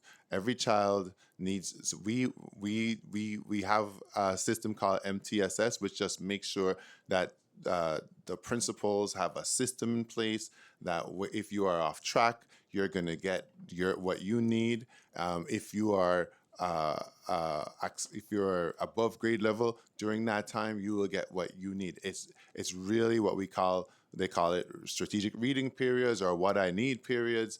And during those times, our schools are now being trained so that students are getting the interventions that they need, right? We're very clear now about the interventions and what their purposes are. And then also that students can get the enrichment activities that allow them to accelerate. So we're looking at all of it. There's more to come around that in the next couple of months.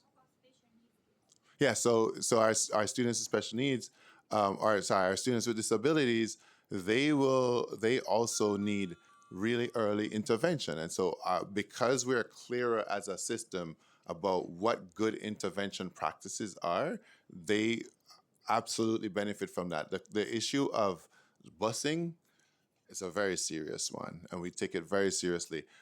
We bus about 150,000 kids every single day. We have contracts that I think the chair outlined. It's like from 1979, and we have to actually get that fixed over the next 3 years so that we can get more kids on time to school. Because when our most vulnerable kids end up being late for school or miss school, that really is something that we cannot be proud of and we cannot stand by. We have to work on that. And Thank I you. have a follow-up. Oh, let's do it later. I know another council member has to leave, so we can do a second round if you want to do a follow-up. Okay, Councilmember Krishnan. Thank you so much, Chair Dinowitz. I appreciate you holding this important hearing too as the first hearing, and appreciate your leadership very much of this committee as well. Thank you, Chancellor, for your testimony today too. It's good to see you, and it's good to hear your vision too, and obviously all the experience you bring to the table as well. Not only as a council member, but also as a public school parent myself too. My question goes to themes that we've been circling around throughout the hearing in terms of mayoral control and how we can improve it. I think it's very clear that it is not a perfect system. It is not the system that works best. It's the system we've got right now. But as the public advocate has mentioned in his testimony too, there are many other ways to think about how we create a system of accountability and transparency that brings in every stakeholder. But again, as I mentioned, it's what we've got now. And I think at some level, centralization works well for certain things. Like I think as you testified to before, there were vast differences across the reading curriculum and methods of teaching across our school system. I was very supportive of the changes as a parent teaching my 7-year-old younger son how to read too, and seeing the differences and seeing what works and what doesn't work, struggling with him at home and figuring it all out. But I do think that made sense. But in other ways, what centralization does, and we've heard it too, is that it takes away the individual attention that each school and school district needs to. And that comes up on an ad hoc basis. For example, in my school district in Jackson Heights, Elmhurst, and District 30 overall, because of that lack of equitable attention, when, for example, we had a whole influx of asylum seekers coming here, the burden of that was faced, especially by my school district in particular. And as I've always mentioned, as a strong proponent of bilingual education, we saw the lack of the DOE's investment in bilingual. Not only do I think it's an important tool for children, but also it meant when we needed more certified teachers, when we had a number of monolingual Spanish speakers otherwise coming in, we simply didn't have the infrastructure in place, right? But there are also larger systemic problems from that to class size to in Jackson Heights, we have even with more schools, they're still overcrowded with little outdoor space for many of our children to play during recess and otherwise. And so I bring that up to say mayoral control and centralization removes that lack of more specified attention on the needs of not just one school or two schools, but on school districts and neighborhoods in particular. And my question is, how have you thought about, given this imperfect system we have, how do you address that on a district by district basis? Absolutely, parental involvement, more family engagement, better involvement of the CECs, more responsive PEP, does those things on a macro level. But if there are other more localized issues across the city, how do we address that? Yeah, it's a great question. Oftentimes I say, sometimes we function as a system of schools, and sometimes we function as a school system, right? And so I think what you're talking about is delineating the difference between those things, because sometimes we should be a system of schools where we have so many different unique needs across the system, and sometimes we do need to be a school system, and that's true of district by district as well, right? So when you think about the 32 districts across the city, they're vastly different, and they all have their own unique set of circumstances.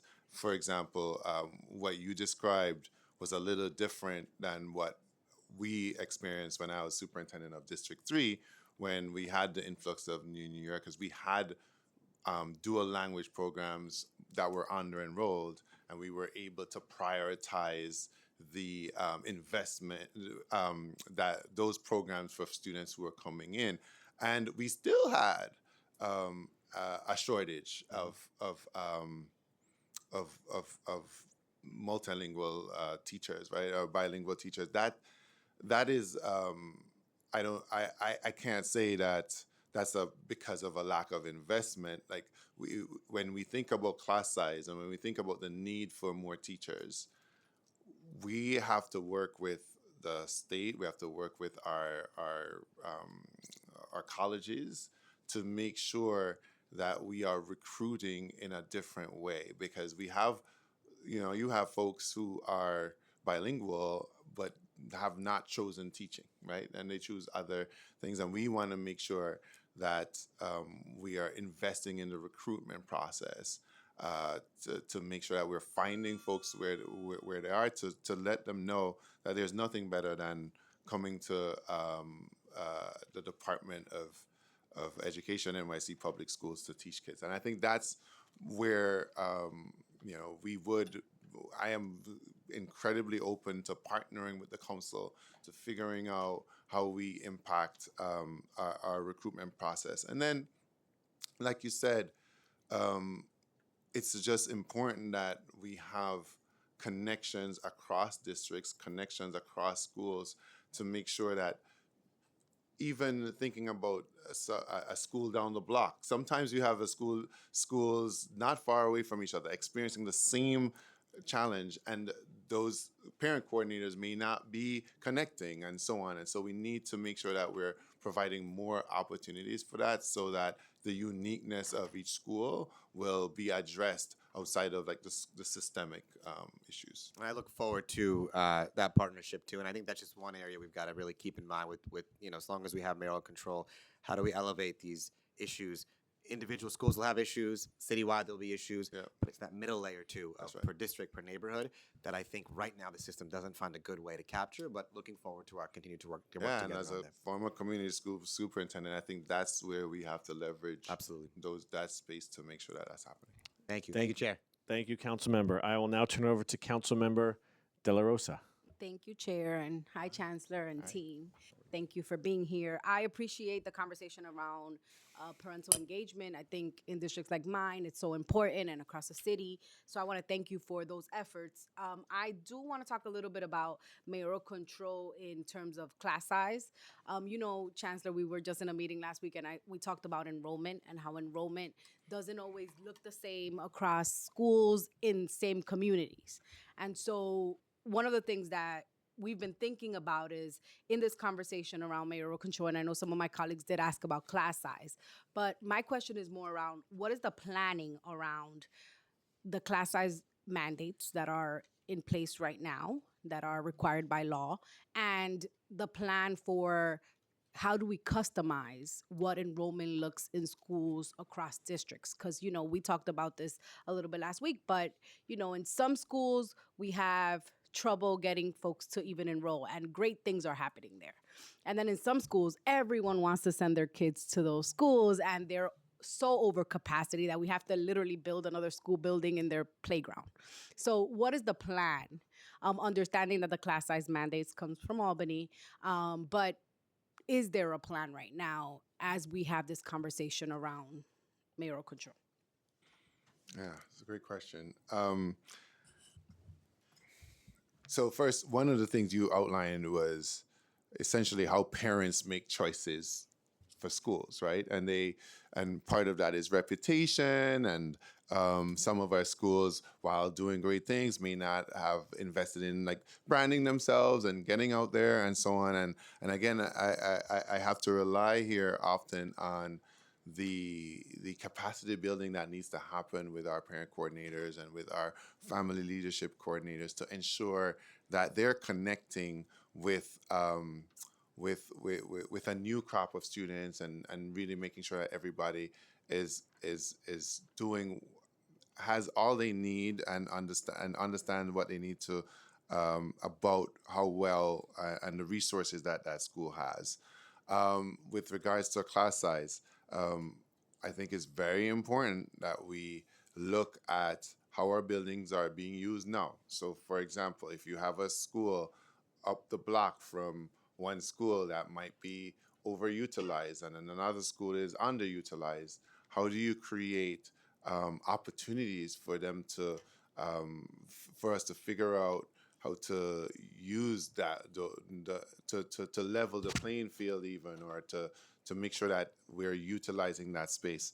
I think we have we have a discussion in a school with District 1 that's similar to that. They now want to have an annex or a split site or something like that. And so we have to look at those opportunities. They're really, really important if we're going to get to the bigger issue, even the bigger issues of building schools. I don't believe that we have like a quarter of our schools that are not meeting the class size mandate, and they only need about 4 rooms, right? We're not going to build for 4 rooms. We need to figure out how to utilize the spaces for those 4 rooms. And so that has to do also with communication across districts, and we're going to be working and supporting superintendents to make sure that they're beginning to have those conversations across the city. I appreciate that. I think that, you know, I'll give you an example. In my district, we had a rezoning and new buildings are coming up, right? And so we have seen situations where there are gaps. For example, in Inwood, after a certain street, there isn't an option for a middle school, right? A middle school that serves the community. And that has left us open for charter schools to come in and sort of take over the landscape. We've seen that in Northern Manhattan. We've seen that in Harlem. We've seen that in the Bronx. And so as we think about capital planning, we also have to think about like those gaps that exist. Because if there isn't a natural That's right. elementary school there, like Right. folks with small children aren't going to move in there, right? And so we're creating these gaps in communities. And so as we think about building capacity, we also have to think about the type of communities we're looking to build.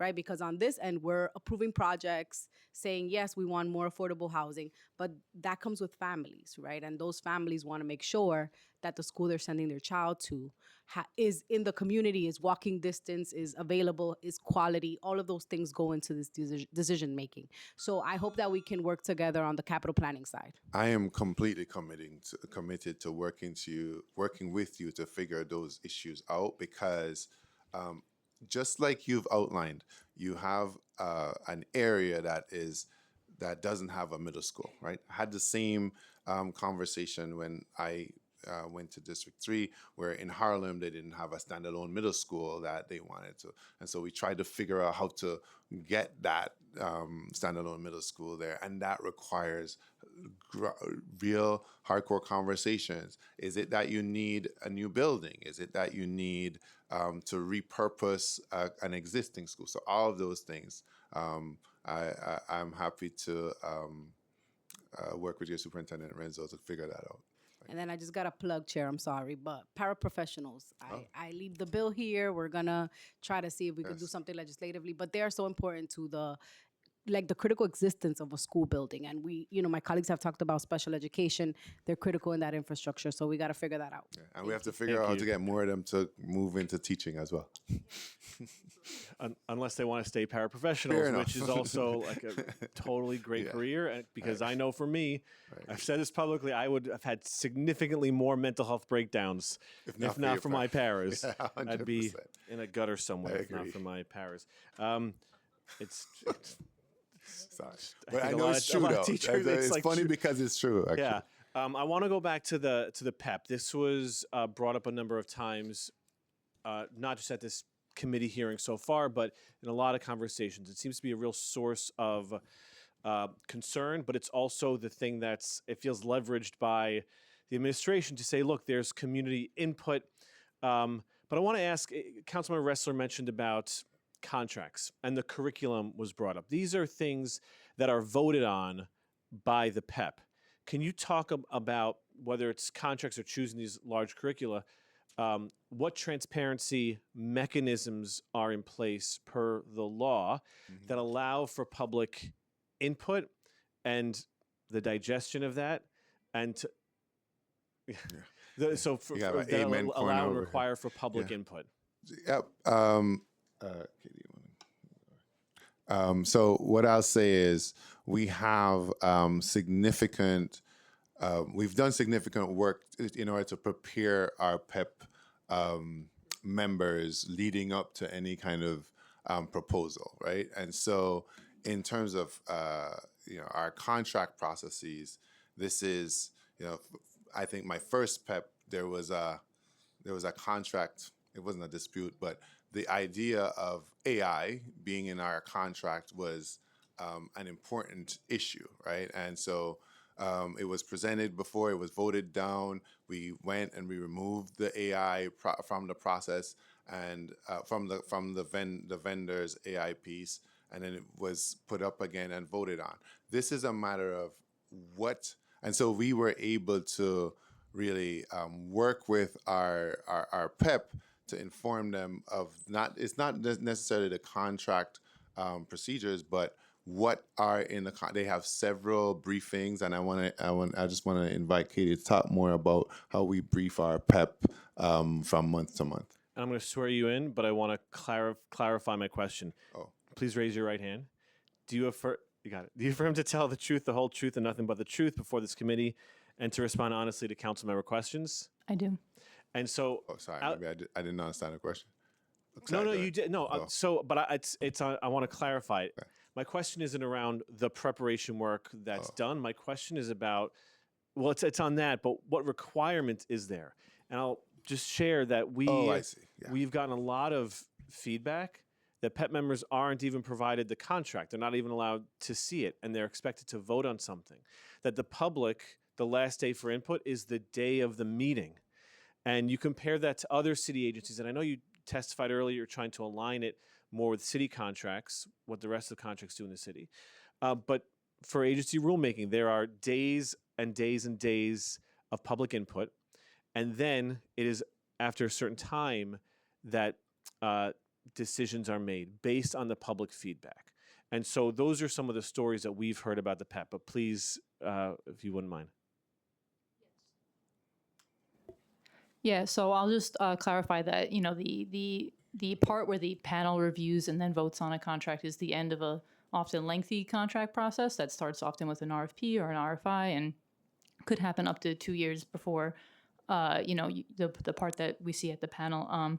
We post the contracts agenda along with an RA for each item, which is a description of each item that hits on some of the key components 10 days in advance of the meeting. That's how the state law designates that we do it. And then we take public comment through email up until the meeting. We then try to respond to that public comment in a short window before the meeting itself to give the most opportunity for public comment, but then also to get the response out. And then, of course, we have the actual public feedback process during the meeting itself where people can give input before the panel votes.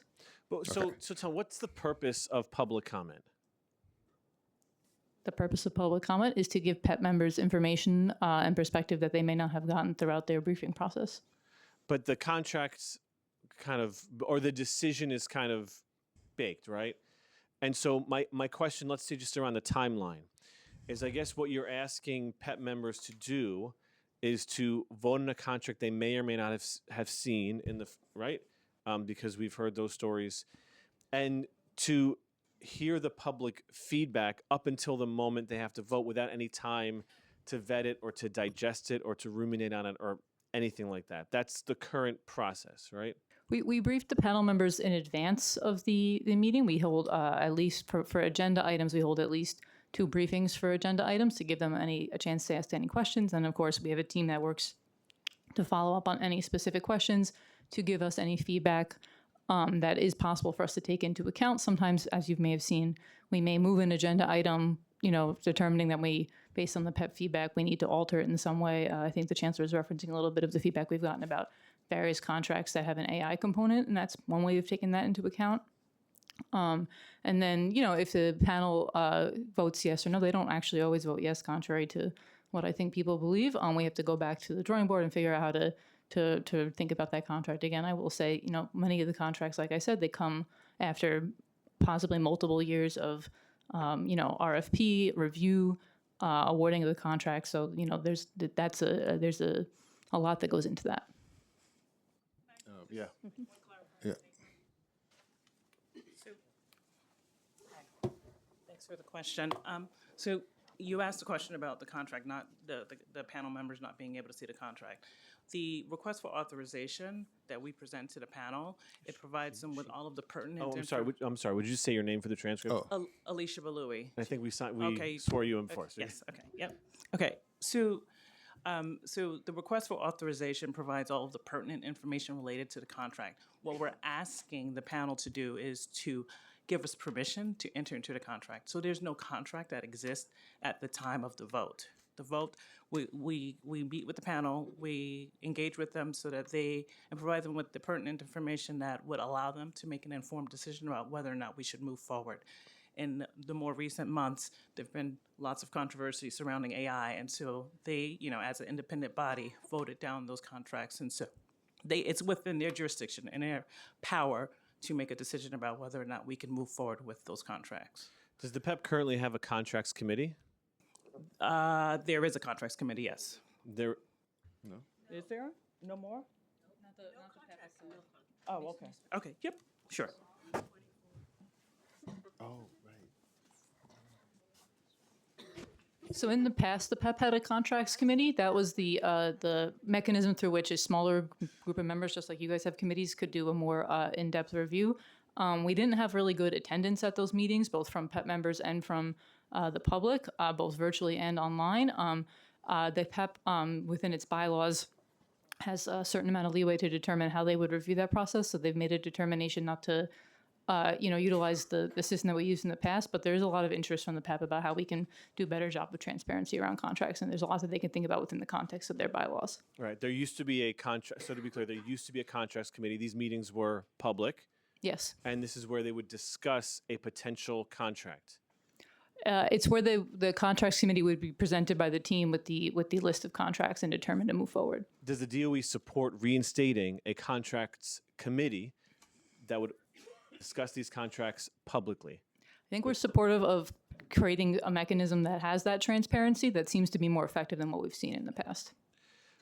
Is the DOE ready to go on the record and say that should be codified into law, that these discussions around big contracts and big decisions should be public, with public input, including a timeline before the actual decision has to be made? So right now, that's something that the panel can make a determination about based on their bylaws, and I think that their input is really valuable in that. So I think that's the route that we're looking at right now.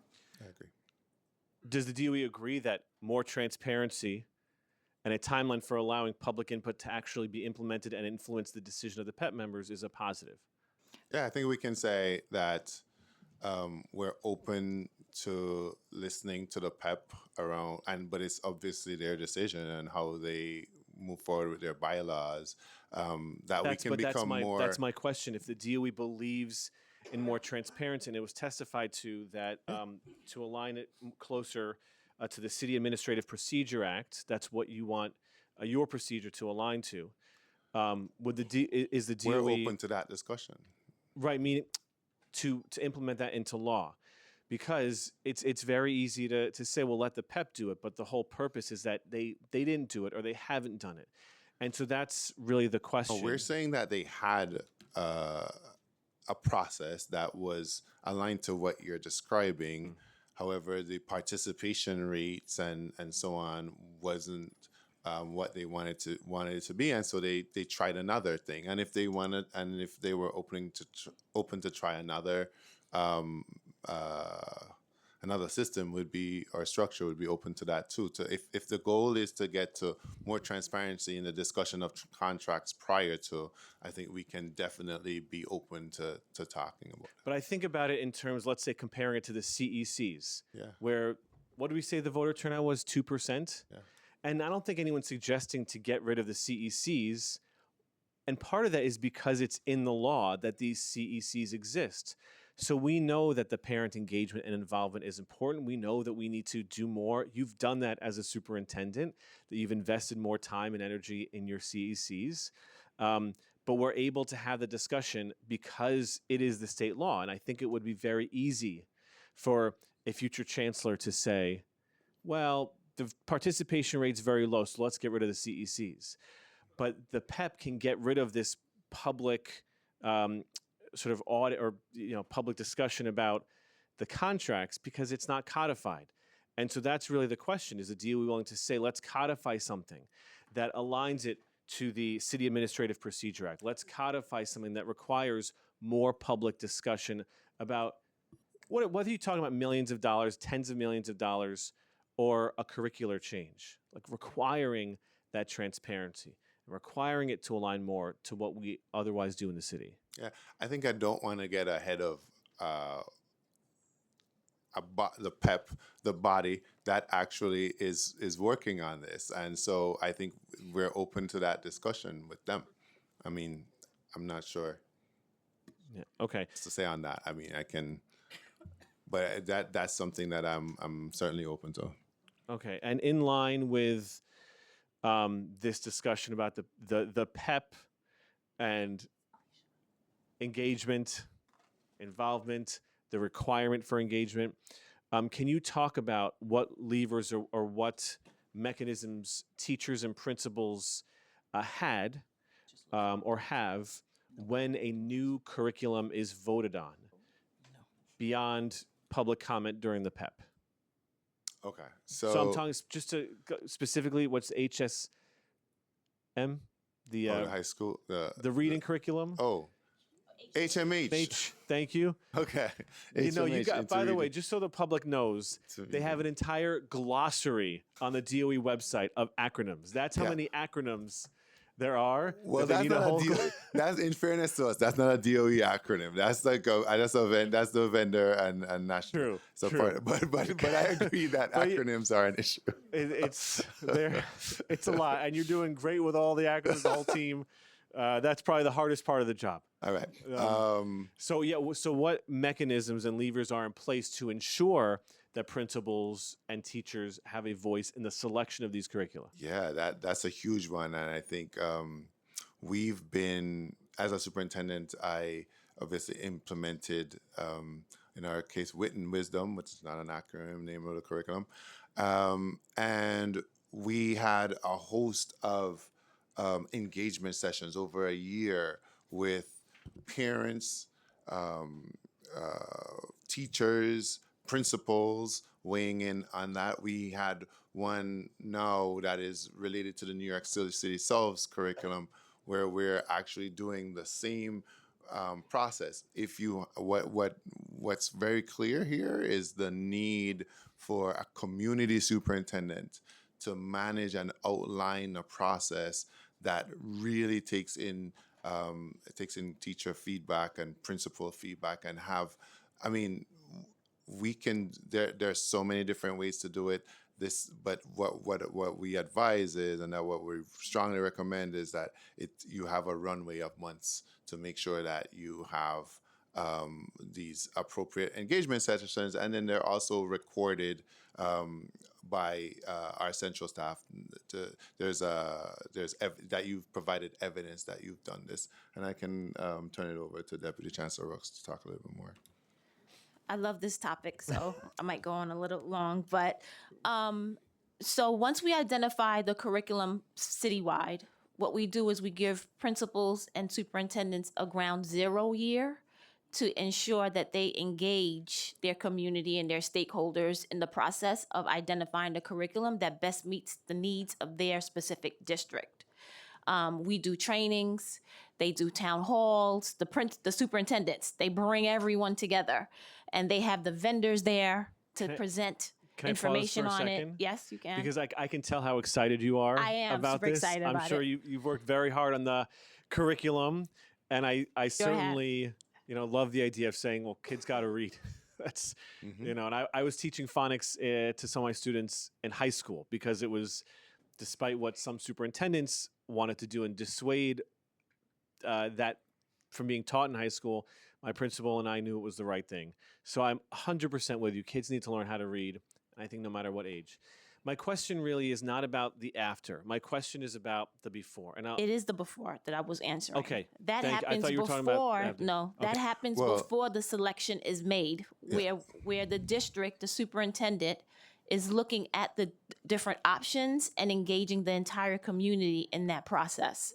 So they bring together parents, they bring together principals, they bring teachers as well to look at the curricular options, to make a selection, to consult with the superintendent on the selection of the curriculum for that particular district.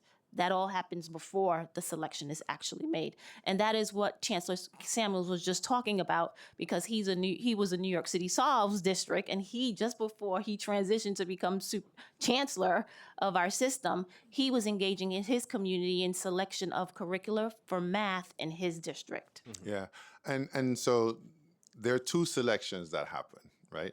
The first selection is a citywide selection, which we have folks who are really have a lot of time to dedicate to figure out, are these the right curricula for our city, right? And then in the case of Reeds, they gave 3 options, and then of those 3 options, locally each superintendent decide on, and that's a very long way. So I just wanted to clarify the reason you were wondering which. Thanks for the clarification. And my last question about this, then I want to turn over to Councilmember Brewer again, which is there a requirement per the law that any curriculum that's chosen or voted on, or contract that's voted on by the PEP, be supported by data? Does that requirement exist? So what I can say to that. I see the face. So No, it's okay. Hold on. you understand the question? Yeah, because Okay. we are talking about many different. Are you talking about curriculum. Are you talking about reading? Oh, you're talking about curriculum. Curriculum that's work. like a contract like that's voted on by the PEP. Oh, okay. What is the requirement in the curriculum. law that says it must be bolstered by data and findings and research. Right. So and I want to be clear, not just in academic achievement, but also to be culturally responsive, for example. So what I'll say is our interventions, our the curriculum that we have thought about in the process of thinking about our curriculum, the rubrics that we have really align to our thoughts about research and best practices across the nation, and in terms of how reading or math is really addressed.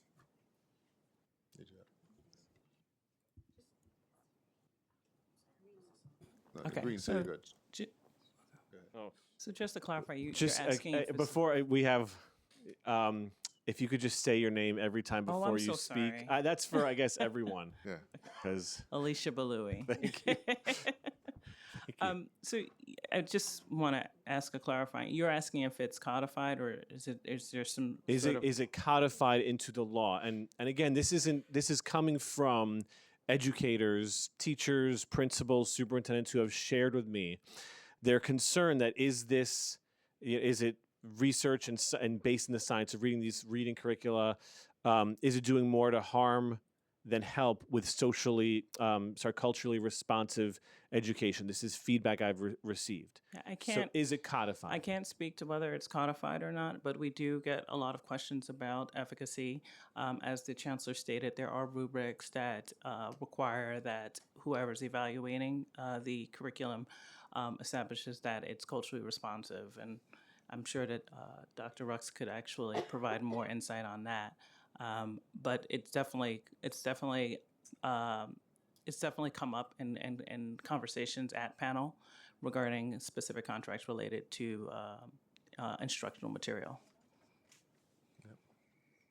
Okay, thank you. I'm going to turn it over to Councilmember Brewer. Thank you very much. It's just back to the earlier I think you mentioned the CEC level needs, there needs to be more deliberation. This is the problem. First of all, the technology is terrible. They might have an owl, they might not. They have a tiny screen. So they're looking at their computers and there's no screen even above, like here, to have that kind of conversation with the public. So I'm usually the only one there at the CEC, just me and the members. So people do show up when there's a problem, and then they never show up again. So I guess what I'm saying is, if the CEC is supposed to be the place where there's more deliberation, particularly when there are challenges, and there will be, then it's going to end up at the PEP. But I think parents don't I don't really understand, like, are we really going to listen to what the CEC deliberates and states? It's advisory. And then, unless it's moving the lines, but that's not the topic of today. If it gets to the PEP, then will the CEC's deliberation be taken seriously? I don't think parents, first of all, parents, I was shocked to find out that they never heard of the CEC until it's a problem. And then they show up, and then I said, you have to show up all the time. I don't know you got to show up. But there's a real, if we're going to be, which is understandably, making some changes in the next 4 years, then I think we really need to tighten up this process, because parents really feel not listened to, particularly if they're upset. And then if it's like advisory at the CEC, even though we've deliberated, but the PEP does something different, I don't know how this is going to be taken seriously in terms of a process. So I'm just asking, how do you see this process working itself out? Needless to say, in District 3, I'm trying to work it out, but we got all of these issues tonight. So I'm trying to understand just down the road, how does this process work? CEC, PEP, et cetera. Yeah. Thank you, Gail, for that. So I think it's important that the CEC is super active in the process for the entire time and early on. That's what happens in District 3. The CEC presidents and members of the CEC have been really engaged in the working group process that took place. And so they have a very nuanced understanding of the not just the issues, but more importantly, the issues we are trying to solve and the process that we use to get there. Now, currently, CECs pass resolutions on proposals. If the PEP does not it does something different than what the CEC recommends, there has to be an explanation by the PEP on that. I do think there is an opportunity to say, so currently there are some CECs that decide to do these resolutions. There's some that don't. I think there's an opportunity for us to say there should be a resolution all the time for these, and that there's an opportunity to say where is that the PEP must respond to as is already codified. Okay, so I and it's in the context of District 3, I think I'm super proud of the work that we did with our CEC members there. There are some really good, very active ones, and the CEC is very engaged and very knowledgeable about all the nuances that are taking place because they were really engaged in the working group process over the last year. Okay. Do most districts have a working group, or this? I know this was something that you, to your credit, put into effect, Yeah, but so- most of them don't. Should there be working groups? I think that, I am going to work to try to make sure that superintendents we build the capacity of everyone to that when they're beginning to think about these things, that they're launching working groups. In our case, we had 3 in the Harlem section, the Mid District, and the Southern District. I think that is something that is very, very critical to this process because, again, some folks deeply agree with the issue, some folks deeply disagree, but what is very clear is that we were solving a big problem together, and the CEC and even in some cases the President's Council were involved. Okay.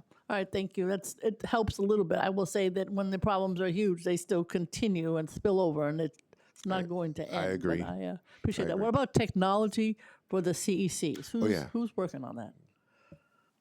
It sucks in District 3. Yes.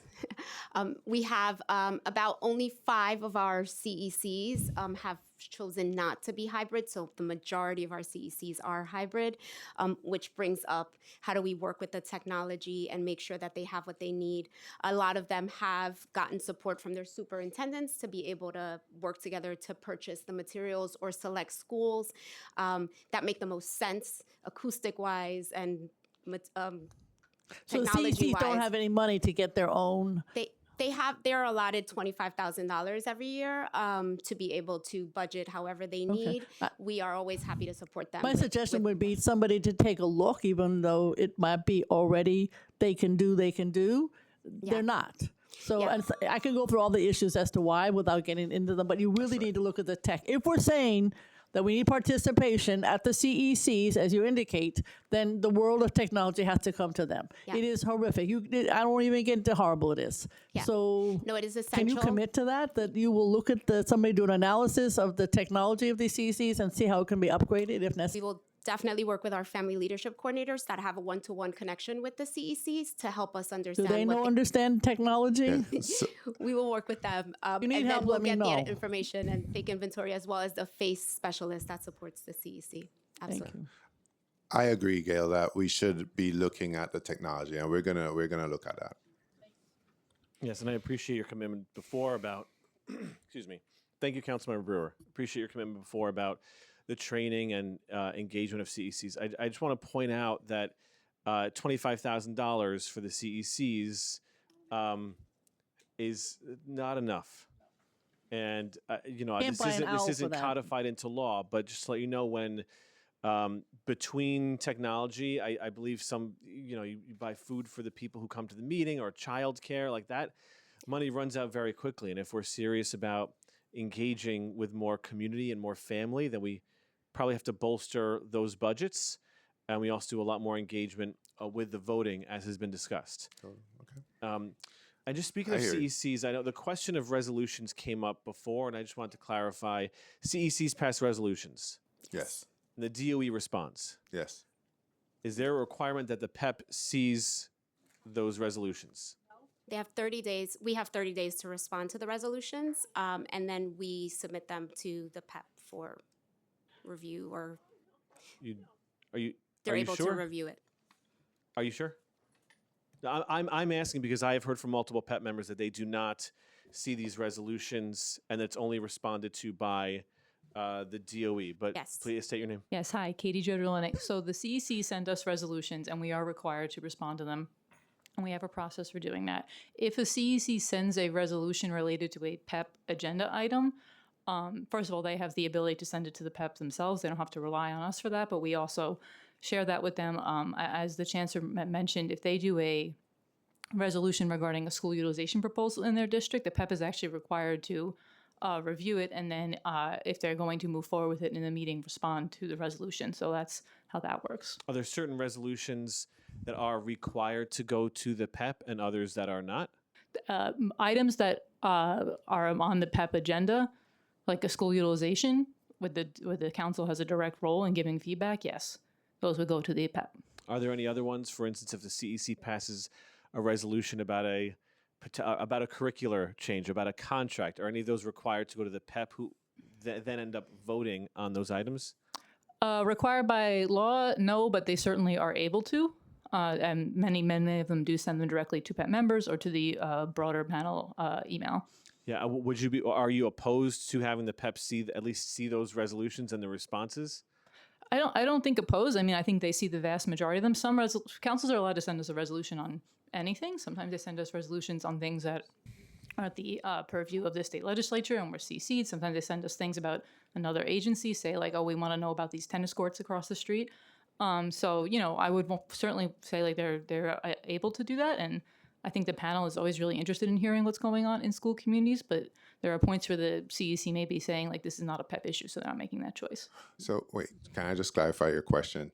Are you asking if the CEC writes a resolution about something the PEP is going to vote on, should we make sure the PEPs, so it could be a contract, like you're saying, it could be something else. Should we lift that, make sure the PEP sees that proposal? Is that what you're asking? I think that's something we should we can commit to. And I do want to, again, thank you for that commitment. And I do want to make that distinction between like best practice and then what's codified into law. And the reason I say this is because you're great. We like you. You're doing a good job Thanks. so far. And every council member who's worked with you, superintendent, you heard it up here. I'm not concerned about you. I'm concerned about your successor. I'm not concerned about Mayor Mamdani. I'm concerned about his successor. Like, what do we have in the law that is going to ensure your best practices are adhered to by whoever your successors are? Les, I want to go back to the education, like the student achievement, because I think there is, I guess, disagreement about how the mayoral control in and of itself has impacted overall student achievement. Even the Nycc 2024 report said any gains or losses is not causal. Mayoral control is not the cause of those changes necessarily. So, as per state law, certain schools and DOE policy, schools have school-wide comprehensive education plans. And you were, as a superintendent, you were required to do a district-wide comprehensive education plan. Is there a requirement for the city to have, let's say, a 1 and a 5 year citywide comprehensive education plan? And I want to distinguish that from initiatives. No, I got you.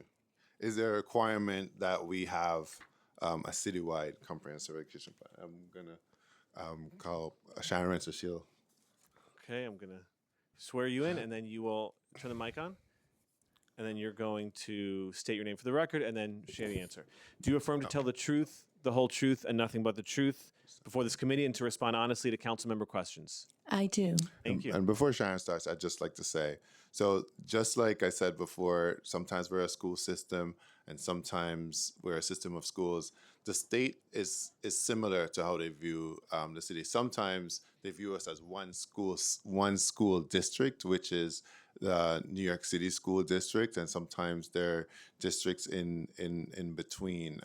So the 32 districts. So for specifically whether or not we have a citywide, there's things that we have to do citywide. But I think Sharon, I just wanted you to address what the requirements are, let's say from the state citywide. Sure, thank you, and thank you very much for having us. From a state regulatory perspective, Can you say your name, please? yes, my name is Sharon Renscher. Thank you. From a state regulatory perspective, as the Chancellor said, there are some requirements that are very specific to community school districts and some that are required of us as a whole system. And currently, we're required as a system to develop what's called the District Comprehensive Improvement Plan. And that really describes how we are supporting, in particular, our lowest achieving schools and our lowest achieving students. In addition, as a citywide body, we are required to develop a comprehensive professional learning plan, which our individual community school districts also are required to develop and do. So those are the two plans that as a system we're required to develop. The other plans are, as was mentioned by the Chancellor, developed locally. The District Comprehensive Improvement or District Comprehensive Education Plan and the School Comprehensive Education Plan. Thank you. Is it your view that the city should be required? We are, to be clear, the mayors and the chancellor is given more control over this school system than I think any other system in the country. Given that centralization of power, there's also elevated responsibility. Is the DOE's view that beyond what's already required by state law, that because of how unique this system is, should you be required to have a citywide, comprehensive 1 year, 5 year, what are the goals over the many years, where the professional learning is rooted in that and the school comprehensive educational plan is rooted with that as its North Star? Yeah, so as Sharon described, we do have that at the state level, and we have multiple. And again, New York City is completely different. We have 32 school districts. We have, so we're governed by the state in many different ways, and so. I'm open to having a discussion about what that could look like, but thinking about an additional layer of bureaucracy, again, potentially, I think that's something that we ought to take a look and see what the general one is that we do know, and see if there are things there that you don't think are captured or whatever the situation is. But before agreeing to that, we ought to kind of really assess what are the things that are currently in place. Yeah, and I would frame it as clarity, not bureaucracy. I don't think any of us here like bureaucracy. Clarity. That's fine. I'll go with your clarity. Certainly, a lot of teachers and principals, and we just want to help the kids. Yeah. But if we can, that's because you haven't filled one out in a while. No, just I think if we can say on the record, like, how great is it to have a unified curriculum for the entire city? How important that is for math or English. Then I guess the logical conclusion of that is, well, wouldn't it be great to have a unified, some sort of plan, some sort of North Star where we can all look towards? You can.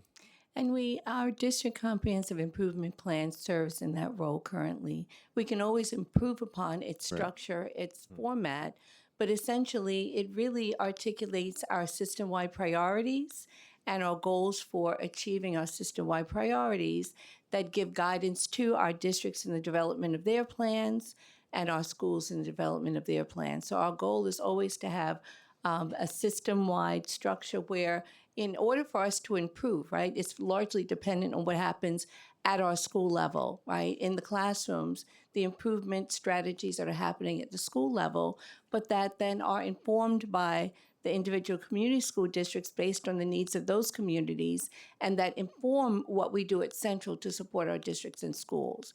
But we're certainly open to ensuring that we have a structure and a format that responds to your suggestion. And I think we can go back and think about how we best accomplish that. So thank you. Thank you. And I would love to continue those conversations. And again, the fundamental question for me is, and I think we all agree, there are improvements to be made in our system, and that includes in our governance structure. That includes, as you've heard from members today, everything from the PEP to the CECs, to what certain types of instruction look like and how important that is, issues of equity and funding. And the goal is to make sure that if we believe in this and if we all believe as a city together, then we can codify that into law. And when you go up to Albany to lobby for the reauthorization of mayoral control, that we lobby with those accountability and transparency measures in mind to reach all of our shared goals. I want to thank everyone from the DOE for testifying today. And Thank we you, are Chair. going And I'm looking to forward to working with you. thank you. And we'll be moving on to public panel in just a moment. Thank you.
Okay.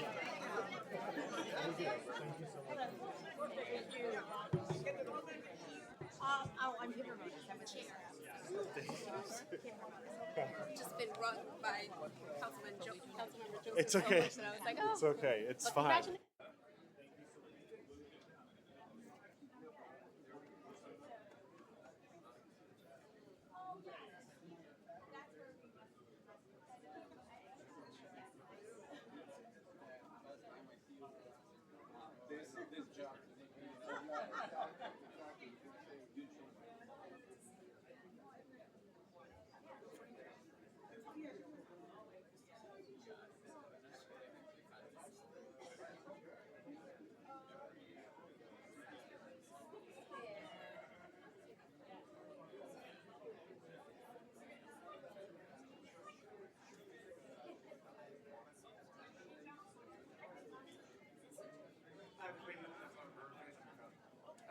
Can I just say thank you so much for your concern about public participation in CECs? Yes. You know, we've been working really hard with CEC too. Thank you. And appreciate you fighting on CEC. Thank you very much. Thank you so much. I appreciate it. Thank you. Thank you. Good luck for everything. We're trying. Yes, good for you. We'll reach out to your office about, you know, we're going to try and get the students on the that'll be allowed to vote. Great. And we'll reach out to your office. Love to do that. Thank you.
Can everyone please find your seat? Shh, keep it on. Shh, keep it on, please. Thank you. All right, would everyone please find their seats? We're going to call the first panel up. If you need to continue to talk, you may step outside.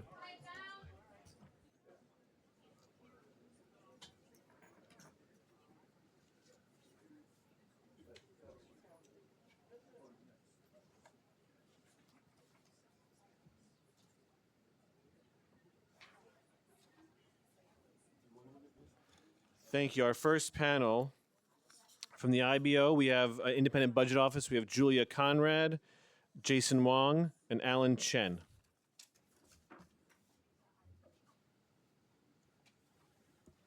When ready, you may begin, and please state your name for the record. Hello, I'm Julia Conrad. Good morning, Chair Dinowitz and members of the Committee on Education. I am Julia Conrad, Assistant Director for the Education Team at the New York City Independent Budget Office. I am joined today by my colleagues, Alan Chen and Jason Wong, who are Urban Fellows with IBO this year. IBO is a nonpartisan independent government agency mandated by the New York City Charter.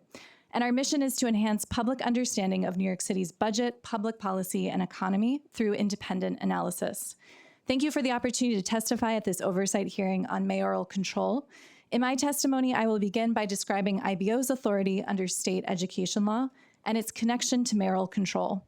I will then discuss how IBO serves the public with the data access and resources provided by that state law. This testimony builds upon our ongoing work, including research led by Alan and Jason to explain how mayoral control works. In 2009, as part of the amendments that extended mayoral control, the state legislature authorized IBO to secure the information and data necessary to provide public reports on financial and educational matters within New York City. The state granted this authority in response to New Yorkers' calls for greater accountability and transparency under mayoral control. To fulfill these responsibilities, the state legislature mandated the city allocate not less than an additional 2.5% of the budget for the Mayor's Office of Management and Budget to IBO for education research alone. This is on top of the 10% of the Office of Management and Budget's budget guaranteed by City Charter Chapter 11, which established IBO. Because the additional funding allocation is written into state law and not subject to budget negotiations, IBO serves as an independent resource for New Yorkers year over year to gain information on the city's education budget and policies. With each renewal of mayoral control, the state has renewed IBO's role under New York State education law. For the past few years, IBO has also sought to establish this authority as standalone legislation with Senate and Assembly members, distinct from the renewal of mayoral control. Because of this state-granted authority, IBO receives data from the New York City Public Schools on students, teachers, and schools, as well as school and central administration budget data. In calendar year 2025, this access to data enabled IBO to publish 14 education reports and provide testimony on education topics at city and state hearings. And these include education indicators, a report on student demographics, student achievement, staffing, and space, the impact of foundation aid proposals on New York City revenue, and analysis of the funding impact of proposed changes to the state's foundation aid formula. And we've just updated that analysis and published yesterday. A slow start, which was a report to track the city's progress towards compliance with the state's class size law.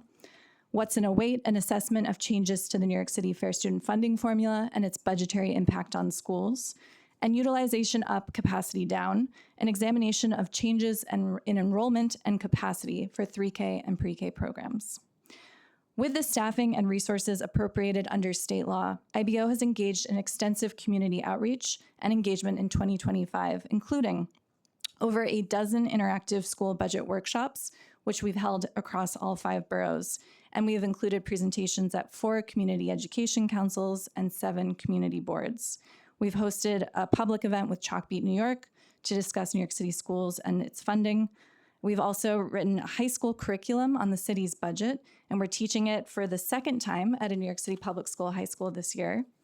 We've presented at academic conferences and education seminar series hosted by the Federal Reserve and the Columbia Teachers College. And then finally, IBO is proud to serve as a resource to parents, to students, advocates, journalists, and elected officials alike. IBO takes requests from the public to explore specific research questions and to lead budget trainings at community meetings. And you can go to our website to request either. For example, in 2025, at the request of Councilmember Brewer, we estimated the cost of expanding the city's schoolyards to playgrounds program citywide. We are available to answer every New Yorker's questions, none too big and none too small. As the city and state consider the next extension of mayoral control, IBO will continue to provide the public with additional transparency and understanding of the city's education budget and policies, as was intended by the state education law. Thank you for the opportunity to testify, and I'm happy to answer any questions. Thank you, and thank you for your work. I know the work you do, not just in education, but around all of our city agencies, and the function of our city is invaluable. I got to give it up to some of the titles, whoever writes the titles of these things, like What's in a Wait? Yeah. Was that your fellows who did that?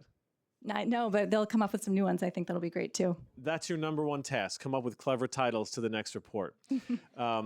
And we've read some of the, I've read a number of these reports. They've been invaluable at hearings. And then there are some elements of the report where I said, I think there could be more robust information. So one example of that is around due process cases, Carter cases, where you reported on how much is spent and in what area. So for instance, related services or on private school education, on legal fees. And you had a very robust report. What it did not include was what I thought was something critical to our understanding of our education system ability to address the actual need, the disability classification. Can you talk more about what information you have access to or why that wasn't included in that particular report and what can be done to improve the information sharing so you can better do your job? Right. So thank you. State law ensures that we have access to data, but we do work really closely with DOE partners. And I will say we're grateful to our DOE partners who facilitate that data sharing. For that specific report, I agree. So one thing we've been trying to do more and more, we are a budget office, but we're very interested in human impact. So looking at dollars, but also making sense of them as students and individuals. In that case in particular, we have requested additional data from New York City Public Schools, and we're in the process of acquiring it. So I am hopeful that we will have student level data that we can then come back and provide additional information. Is there a timeline, like a legal timeline by which they are supposed to provide data? So written into our memorandum of understanding, there is a requirement that we receive an estimated time that they will deliver data to us. So we expect that we get an ETA, but then we work with, and I will give some credit to New York City Public Schools, data transfer can be very hard, and paramount is student privacy and making sure that we're doing it in a way that is very responsible and secure. So it can take time, and I'd say for some data sets, we're grateful they're delivered really quickly. Others take a little longer than we'd like. I think that's one where, in particular, we're hoping the timeline speeds up soon. And are you hoping it speeds up, or is that something that you believe, as mayoral control is likely renewed, should be codified into law in some manner? I think state law guarantees us access, and it's an access that we think gives us a lot of a foundation to stand on. So I think what it comes down to in terms of what could be improved is really thinking about the strong relationship we have, maintaining that. And the other thing I'll note too is that you can only really do research on what you have data that is measuring actual student factors. So the quality of the data really matters. That's something that we often can't control. And then the staff capacity. So are there staff at DOE who have the time to provide that data, make sure that it's ready and can be used for analysis? Right. And I will note this is one of the elements I spoke about earlier in the hearing where the city council is, seeks to be a partner in a lot of the governance of schools because we care so much about our schools. No, don't apologize. But we in the city don't legislate the type of data that can be collected, just reported on. So that's one of those areas where we could have been partners if not for the state law. But that is an area that could change. Your budget, you said in your testimony, the budget is from, I want to read the line properly, but you said it's codified in state law that the specific amount you have in your budget. And For education specifically, right? So the city charter grants IBO 10% of the mayor's office of management and budget. State education law adds 2.5% or 2.5 percentage points that we then get specifically for education research. And that's 2.5% out of the city budget, not 2.5% from the state? It's 2.5% of the mayor's office of management and budget's budget. Right. So whatever team and staff there are there, 12.5% of that office of management and budget's budget is IBOs. I'm talking about the actual money. The Yeah. money, the state law is just dictating what the percentage is. They're not providing additional money. Right, that's correct. Okay, wouldn't it be great if the state gave us more money, or gave you more money? I think what I will say is I have an amazing education team with that 2.5%. And I hope what people hear today too is we are here to do research. We do really rigorous methodologies, really rich studies, and we also go to people and make it make sense. Our goal is not just to write reports, but to make people feel like they are empowered with the information underneath them. So not just rigorous, but also accessible. I think you do your agency does a fine job of that. Lastly, you mentioned a curriculum. Is there an assessment or evaluation associated with this curriculum? Not yet, but we always take requests from the public. So if there is something of interest, we think about, do we have the data to answer those research questions? And if not, can we request that data? I certainly think in any curriculum, we should be able to ask, like, what did the students learn, or how did the students benefit? And that's where a good assessment or evaluation would come in. Are the fellows testifying to anything? No, but they're here to support. Okay, you're doing a great job supporting. Let me just double check one thing.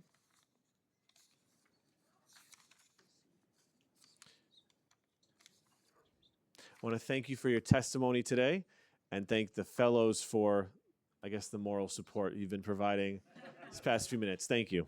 Thank you. We'll now call the next panel.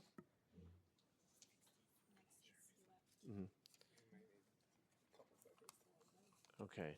Next, we're going to hear from President of the United Federation of Teachers, Michael Mulgrew, and he'll be joining us virtually.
All right. In the meantime, thank you everyone for your patience. We're going to call a panel. Lainey Hameson from Class Size Matters. And just if I mispronounce your name, just correct me politely. Nyla Rosario, Ellen McHugh. Okay.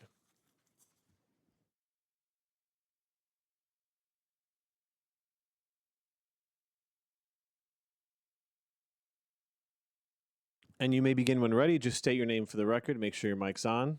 Thank you. My name is Lainey Hameson. I'm the Executive Director of Class Size Matters. Thank you so much for holding the hearing today and also for your excellent questions beforehand. I'm going to start. I have a very lengthy testimony. I'm going to try to summarize it as briefly as possible.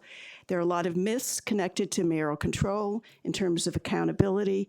Those I'd like to address. First of all, mayors elected only every 4 years, and voters make their choices on many issues, but also mayors rarely follow through on their promises. When Bloomberg first ran for mayor, he promised to lower class sizes in the early grades, and yet class sizes increased to the largest levels in 15 years when he left office. During his administration, the DOE failed to use state funds meant for smaller classes appropriately, according to 3 different audits. And when asked what parents could do if they disagreed with him, Bloomberg said they can boo me at parades. Similarly, Bill de Blasio promised to lower class size. He did not. When mayoral control was extended in 22, they said it would be linked to compliance with the class size law, and yet Mayor Adams instead cut the budget for new school construction by $2 billion and cut funds for schools, so when most schools' class sizes went up. Another common myth is that mayoral control is necessary because it's less corrupt than the community school boards. However, the community school boards had their power for spending money taken away 6 years before mayoral control. And since then, the mayoral control, there have been huge multi-million-dollar corrupt contracts, fraud. People have been convicted and put in jail. I have a list of some of these things in my appendix. The spending on consultants increased 455%. Data systems costing many millions of dollars were created and then ditched. And then one of the more recent myths around mayoral, is around pre-K. And of course, that was a great initiative. It was done very quickly, but it was actually done with a lot of damage. So they spent $1 billion in creating pre-K centers, the city, where they were not needed. They drew thousands of kids out of CBOs, which put them in economic peril. Some of them closed, and they overcrowded schools. 352 schools that were already overcrowded got pre-Ks, contributing to worse overcrowding for almost a 250,000 students. And now, even now, 3/4 of the schools that do not have space for smaller classes have 3K and pre-K classes. So I do have a number of recommendations. I know there's more. We will get to it. We'll hear it. And for anyone testifying today, of course, we'll have your 2 minutes testimony. Of course, you can always submit more written testimony at testimony@council.nyc.gov. Right? It's very easy. Testimony, submit your testimony at testimony@council.nyc.gov. All right, you may begin. Please state your name for the record. Hi, my name is Nyla Rosario. I am president of the New York City Kids PAC. Thank you so much for having this hearing, and congratulations on your first hearing. I'm the president of the New York City Kids PAC. We were established over 10 years ago. We are the only parent-based political action committee focused on supporting candidates based on their positions and records supporting our city's public schools. We enthusiastically endorsed Zoran Mandami for mayor when he was polling at 3% in the primary and also in the general election. And we did this based on his progressive position on a variety of important education issues, including school funding, class size, and the need to support our immigrant students and more oversight to stem the abuses of charter schools. But one of the major reasons we supported him was his stance on mayoral control. He was one of the few candidates for mayor over the last 20 years that recognized that the system of governance is inherently flawed and needs to incorporate more checks and balances, parent and community voices, and more democracy in a place of in place of the current autocratic decision making that's often weakened, has weakened our public schools. Here is what Mandami wrote on our candidate questionnaire concerning the issue. He said, I am opposed to mayoral control and envision a system instead of which parents, students, educators, and administrators work together to create the school environment where students and families will best thrive. Whether governing with or without mayoral control, a decision determined by Albany, I would work to create a more practical educational system, strengthening co-governance through its PP, PEP, SLTs, DLTs, and CECs in particular. Then he went ahead and checked off several boxes saying he would support reform. I guess I just want to wrap up with just saying that we're waiting. We were hoping that he would fulfill these promises, as well as be more responsive than previous mayors, and the needs for the needs of our children. And we really deserve more equitable and accountable educational policies. Thank you. I'm spending priorities. Thank you. Les, please turn the mic on and state your name for the record, please. My name is Ellen McHugh. It's nice to meet you, and thank you for the opportunity to speak today. Most of the people who have spoken before us have spoken in support of mayoral control. I can't. Recently, an appointee to the PEP, Mr. Joseph Borelli, used the word retarded in his posting. Obviously, he felt very comfortable using it, and obviously he felt that it wouldn't be an insult. I want to remind this council, as well as this committee, that up until 50 years ago, retarded was also a category on report cards. You were promoted or retarded. Retarded also meant that doctors felt comfortable saying to parents whose children had been diagnosed, take them home and institutionalize them, send them to a specialized environment. One of those specialized environments, Letchworth in upstate New York, housed many people. They didn't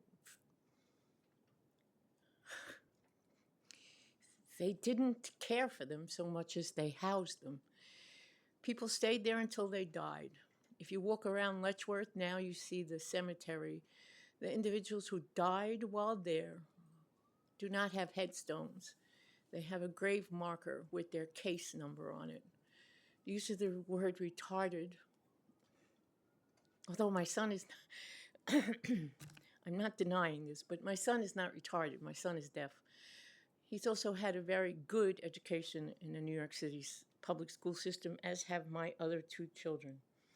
The unfortunate part is that the former mayor took little to no time, in my opinion, to investigate, question, or gain knowledge of Mr. Borelli's relationship or viewpoint on individuals with developmental disabilities. Currently, 25% Please finish of up the your children last thought. Thank are you. kids with IEPs. I don't see how he, as an individual on the PEP, making decisions that will affect them, can be considered either, well, I suppose I shouldn't say this, worthwhile or honest. Yeah. Thank I you. would ask your support in finding ways to encourage mayors or enact ways for current mayors to start Thank you. asking more in-depth questions of their appointees. Thank you. And I think that last part does speak to the governance. I do also want to share that in this council under, it was Carlina Rivera, in 2021 passed legislation which actually changed our city charter to remove the R word from I think it was the city charter administrative code, right? And that's that to me was a very important bill, especially as a special education teacher, making sure we are speaking with dignity as well as treating people with dignity. I want to ask about, Lane, you started to talk about budgets. And I just want to know if you have a sense of what some of the corruption scandals or some of the wasted money was on contracts under the Board of Education, and how that compares to, I guess, verified claims of waste, of financial waste in our current system under the PEP and mayoral control.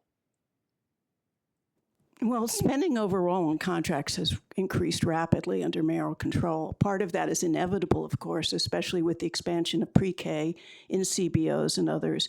But there's a huge amount of money still wasted on consultants, on all sorts of programs have no evidence behind them, cited in the RA, in the request for authorization. As you mentioned, PEP members can't see the contracts. In the past, they could on occasion when they asked for it. And one of the things that is so, I think, unfortunate is that PEP members do get briefed privately on contracts and other issues, and they are told not to reveal any of the information that they're told by the DOE to anyone in the public. And to me, that's unacceptable as public officials. They also mentioned that you can email PEP members. For years, a lot of the PEP members didn't either have their names on the website or their contact information, and only because I and others kept complaining for many, many years about this, that yesterday they apparently put them all up on the same time. So there's no way for the public to communicate to the PEP, and there's very little way for the PEP to actually communicate what they've learned to the public. And that puts them in a category that's unlike any school board in the country, to my knowledge. Thank you so much. On that topic, it is often said that special education is expensive. And it's even more expensive not to educate the children. I do want to bring up the fact that 4410 and 853 schools, which are self-contained schools for individuals with disabilities, are reimbursed to the New York City school system up to 85% of the cost, bringing the cost of educating the child down to or slightly below the same level as used here. Thank you. Yes, and we certainly have those in my district, and I want to thank this panel for their testimony today. Thank you so much for coming in. And a reminder, you can send more testimony, more written testimony in. Okay, our next panel, I'd like to call on Andrea Ortiz from Dignity in Schools campaign, Imani Wilson from Abolition and Education Justice Collective, Jonathan Greenberg from ECC, Issa Abraham from Malika, and Cherie Gibson from Alliance for Quality Education.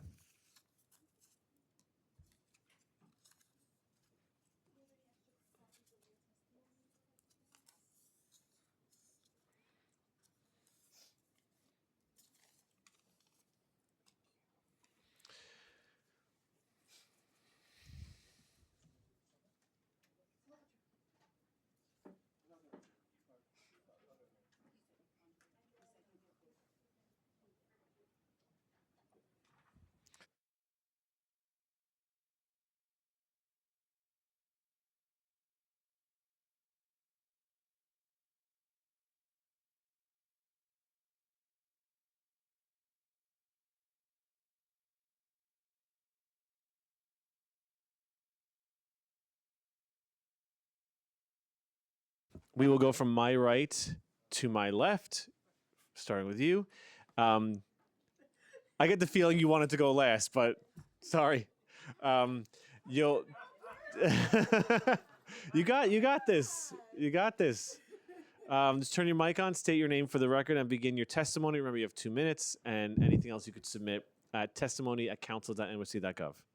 Red light means on? Yeah. Okay.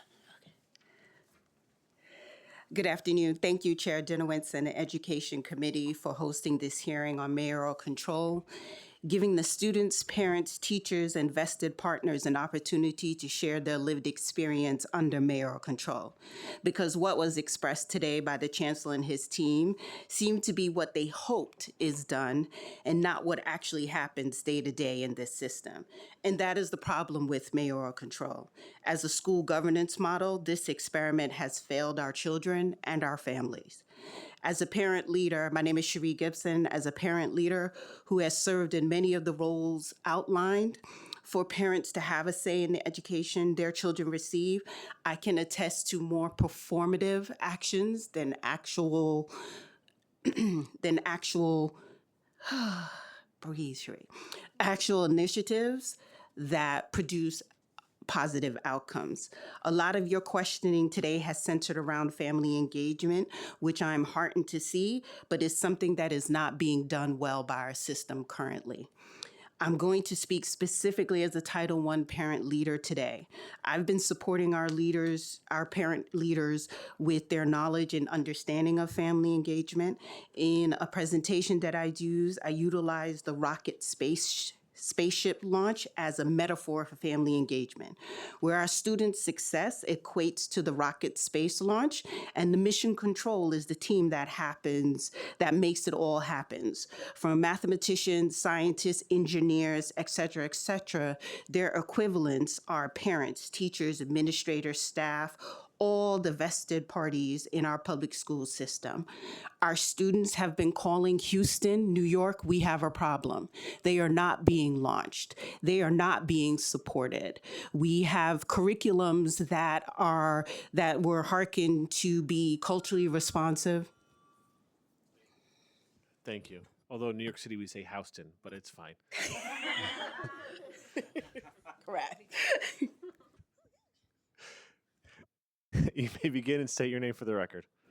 Hello, City Council members. My name is Imani Wilson. I am a community educator and organizer with the Abolition Education Justice Collective, as well as a member of the Dignity in Schools campaign. More formally, I am a doctoral candidate in sociology of education at New York University, researching histories of school governance and movements for education justice, and also working with young people across New York City to think about how they envision the building of safe, supportive, and liberatory educational spaces. And so I'm here today to urge you all to consider the importance of utilizing your positions of power to call on your colleagues, Mayor Mamdani, and state representatives, and not only ending mayoral control, but creating pathways towards a community-led commission made up of youth, parents, educators, organizers, advocates, and researchers to ensure they're central to the development of a new, more equitable, and just school governance system in New York City. Mayoral control, since its inception in 2002 under Bloomberg, has systematically failed to honor the needs, ideas, and decision-making abilities of students, families, and educators. The centralization of power in the hands of the New York City mayors reinforces these histories of violent exclusion and disenfranchisement that Black, brown, disabled, immigrant, and low-income communities have dealt with throughout histories of schooling in the U.S. and even here, specifically in New York City. Therefore, in a system that continually places these needs at the margins of our education system, and we see people do not feel supported and seen by the current structures as through mayoral control, CECs, PEP, DOE, this is a critical moment to do something radically different. And so as we think about what a just education system can look like, this includes empowering and creating tangible avenues for parents, educators, and especially our young people to have power, and deciding and creating an education governance system that can justly and rightfully participate in. And so I'm calling on you all to think about what our young people deserve in their present and their futures, and ending mayoral control and establishing community-powered solutions. Thank you so much. Thank you. My name is Andrea, and I'm with the Dignity in Schools New York, a coalition of students, parents, educators, and advocates. We are calling on New York City Council to pressure and work with Mayor Mamdani to establish a commission of parents, educators, students, advocates, experts, and researchers tasked with engaging communities and designing a democratic school governance system that finally centers the needs and experiences of our most marginalized and underserved communities, including BIPOC, LGBTQIA, youth, English language learners, immigrant newcomers, students with disabilities, students in temporary housing, foster care, and low-income students. We also call on the city to create immediate changes to the existing governance bodies, including making them more inclusive and creating more transparency, participation, accountability in the DOE, PEP, School Construction Authority, contracting, voting processes. For over 20 years, mayoral control has centralized power while silencing parents, students, and educators. During that time, even progressive mayors have reversed promises and policy wins overnight with no accountability. Communities have repeatedly seen hard-won victories dismantled behind closed doors including police-free schools, restorative justice expansion, culturally responsive and sustaining education, anti-bias training, and more. Models of participatory governance exist throughout the country, especially in more affluent communities, and unsurprisingly, mayoral control is only employed to disenfranchise Black, Brown, and low-income communities. This disenfranchisement affects more than our educational decisions. It affects our political realities. Across the country, school boards are launchpads for civic engagement and political advancement. We can teach youth and families to be leaders by creating a new democratic school governance system that invests in young people, parents, and teachers in being meaningfully involved in educational decisions. We can get youth and families involved in school governance, register them, and begin to vote as soon as possible, and even fight to broaden youth and family leadership throughout our institutions. Now is a great time to teach how civic engagement and global leadership start by standing up for your school community, because we must learn to fight fascism and take care of each other. And also, we don't need mayoral control to have a remote day for snow day. There's many decisions that we can have without that. You know, of all the things I hear and feelings I have, I didn't need to. Look, we agree and disagree on things, but I don't need to push back on everything. But that was one I kind of regret not sharing. I had snow days when I was a kid. And to be clear, I went to school in the 1900s. I also want to share, I do appreciate that as we're talking about communities, one of the communities that is often left out are students with disabilities. So I do just want to share that I appreciate that being uplifted time and again. You may begin, state your name for the record, please. My name is Isa Abraham, and I'm the Youth Program Coordinator at Melika, an anti-violence nonprofit in Queens, and a member of the Dignity in Schools New York Coalition. I work with Muslim girls across New York City, public schools, to empower them with the skills to make their schools more safe and just spaces for all. I'm urging you to allow students, parents, educators, and youth-led CBOs from under-resourced and immigrant communities to take the lead in creating a more democratic school governance system via an independent commission tasked with working with the city to replace mayoral control. Under mayoral control, the students in our fellowship and their peers, again, primarily Muslim students of color from working class backgrounds, have had to endure punitive and discriminatory school practices regardless of city leadership.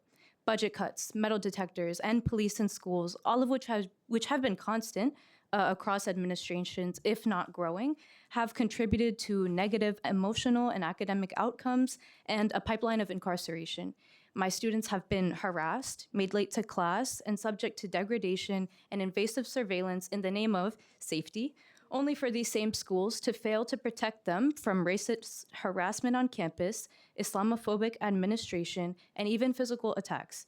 Meanwhile, parents, educators, and youth workers like myself, who have real, trusted relationships with students and have raised our concerns time and time again, have no real decision-making power to support them systemically. If we believe in teaching our youth to be leaders, why not create systems that invest in their meaningful involvement? My students know themselves and their peers best. When given the opportunity to have a real impact, I've seen them come alive, dreaming up alternatives and peer support networks. I'm here as a witness to the fact that our students are ready and capable of community-driven school governance. So I'm urging you all to change the law to authorize high school juniors and seniors to vote on citywide education councils and the PEP, increase the pool of eligible students, create a democratic process for them to vote on who should actually represent them in governance bodies. You have my testimony. Thank you so much for your testimony. My name is Jonathan Greenberg. I'm the chair of the School Governance Committee of the Education Council Consortium. The ECC strives to develop and support New York City public school parent leadership through education, networking, and organizing. Mayoral control was created through a statute in state law in 2002. Our version of mayoral control in New York City is quite an extreme version compared to other versions of mayoral control of schools in other cities historically. The mayor really has a lot of power, appointing the chancellor and the majority of the PEP without any kind of guardrails on those appointments. This system is both centralized and concentrated. It's centralized away from the 32 community school districts into a central office, and it's concentrated into the hands of one person, the mayor. These are different things. And as we think about how to improve the system and devise a new system, we don't need to conflate those things. We can still have certain things that are centralized. We can have decisions like when to have a snow day that are made at the central office. We can have guardrails about how students, students with disabilities are educated and treated that are made at the central office. Not everything needs to be, but we do need a balance. We need to be able to reach communities. And I just want to say that all of the things that the chancellor touted about what the DOE has done over the past 4 years, these things are very possible under lots of other types of school governance system. I also want to make a distinction between parent and community engagement or voice and governance and decision making. You know, it is really important if you've been in a district where bad decisions have been made, where bad principals have been hired, where schools have been closed or mergers have taken place that shouldn't have happened. You know that those communities could have benefited from students, parents, teachers having a voice in those decisions. Thank you so much for your testimony. Thank you so much to this panel. I will now call the next panel on Zoom. Take two. President of the United Federation of Teachers, Michael Mulgrew. Muted me. Hold on. We can hear you. Okay, great. Now you just need to see me. You can't hear, but they're clapping for you. Thank you. Thank you, everybody. Please excuse me. I'm dealing with some medical stuff, so I'm in and out at certain times. But thank you so much for having this hearing, Chair. We do appreciate it. And once again, I am testifying that New York City's mayoral control does not work. Let's just keep this simple. We have enough evidence at this point through numerous administrations that the form of mayoral control, as the previous panel has pointed out, ours is the most extreme form of mayoral control in the United States, has proven at times, especially in crisis, to be catastrophic in terms of mayors making decisions based off of politics versus what's in the best interest of the school children and our communities that we serve. If you look nationwide, mayoral control is falling out of fashion across this country. It has not really worked anywhere. And people are seeing it's more because when community truly does not have voice in the direction that its schools are going, then that leads to bad results. It leads to frustration, it leads to anger, and it also leads to, again, the most important piece here is bad policy decisions. I can point to where they've made good policy decisions, but there's always bad ones. And it always comes down to the mayor and their administration thinking about the school systems through a political lens on how it affects them. I mean, the last administration here, the last thing we thought they were going to do is the first thing they did educationally was to attack the 3K and pre-K program of New York City. That is nobody ever thought that was going to happen, and we found out why. Why it was because they wanted to claw back money into the traditional K through 12 school system, and they did not really want to fund the 3K and pre-K system. And of course, then what happened? Communities got involved. We were involved. Teachers were involved. Principals were involved, and we had to fight back. But there should have been no fight to begin with. Thank you. There should have been no fight to begin with. That is always the problem. And it's this constant frustration between community and City Hall when it comes to these things. And it's not about any one person. It's just a bad policy is a bad policy. And you cannot continue to have a place where every major decision gets made by one single person.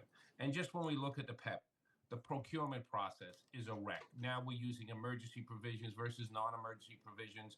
The number of consultants has still grown dramatically despite years of people saying how horrible it is and it's not working for our school system. Why does the PEP get the budget information at the last minute before they have to vote on it? Because it doesn't matter. Nobody has to read it. The PEP is already set up where they're going to get the result that they want. So they don't care about getting the information in a timely manner. School utilization.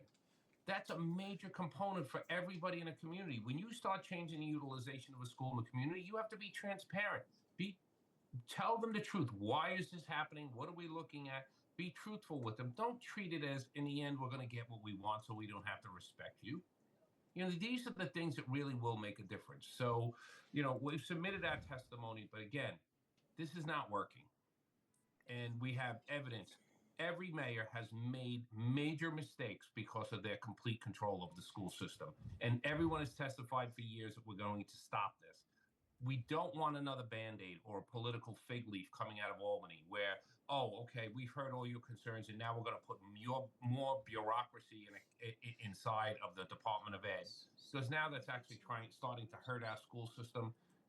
Fix what everyone is asking for. We need checks and balances. And that's all this comes down to at this So, point. Mr. President, you've made some there's some recommendations for the PEP, for example, when we've discussed at the hearing today about what some of those checks and balances look like.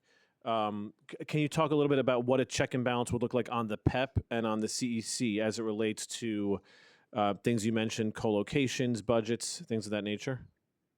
A check and balance simply on the PEP is that's the simplest of all. That the mayor does not have an automatic vote before they even ask the question, and that's what we have had for all of these years. The mayor has an automatic vote because they have the majority of the members. Everybody knows this. So the whole idea is, I mean, just try with a +1 or a +2. If you can't convince one person that your idea is not a really bad idea, then it's probably a really, really bad idea. By the way, at a delegate assembly like 15 years ago, I think I heard you say the exact same thing. So if nothing else, you're consistent. You can't convince one person. How good is the idea? Exactly the same thing.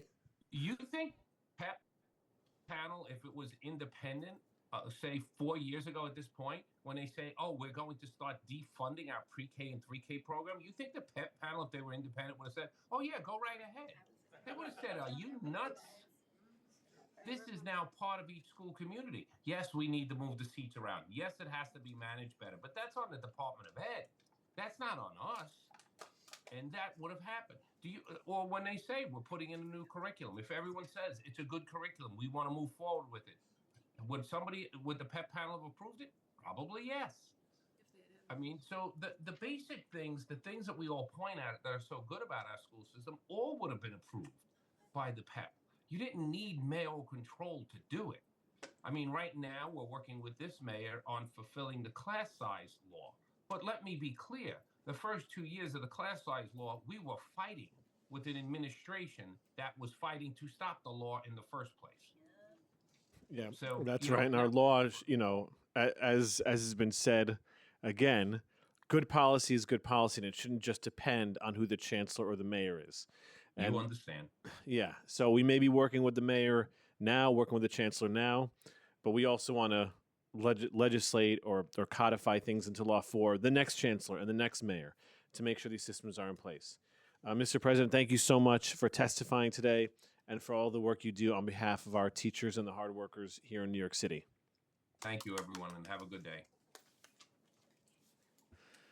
All right. Our next panel is Dr. Khalidi Salas Ramirez, New Yorkers for Racially Just Public Schools, Sohini Das, Whitney Toussaint, and Chauncey Young.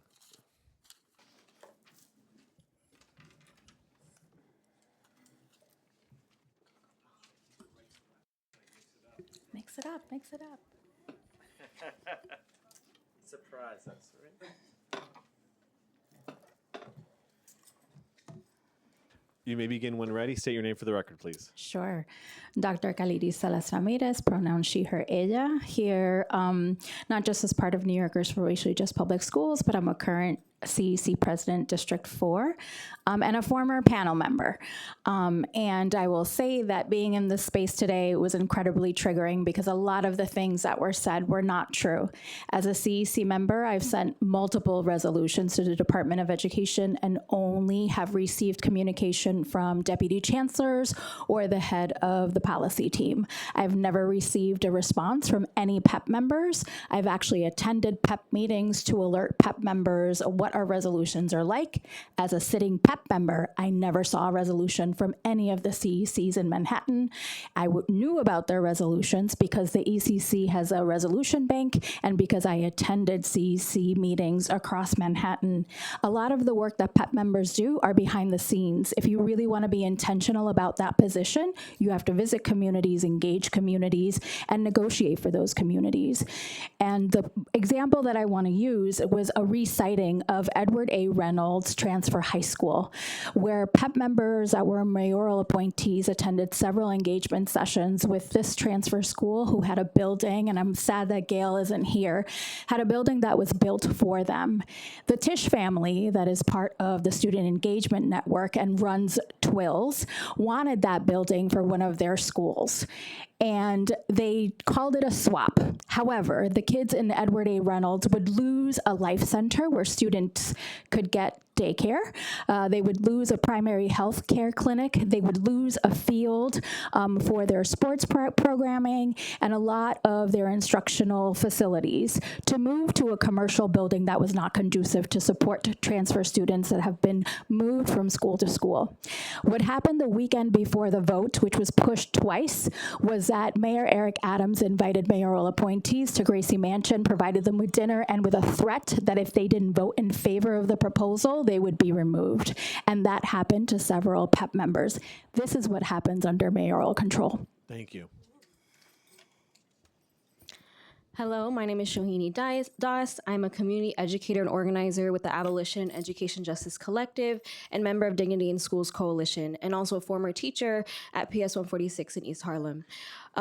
Formerly also a doctoral candidate at New York University in psychology and social intervention, studying the impacts of school carcerality on Black and Brown students and families.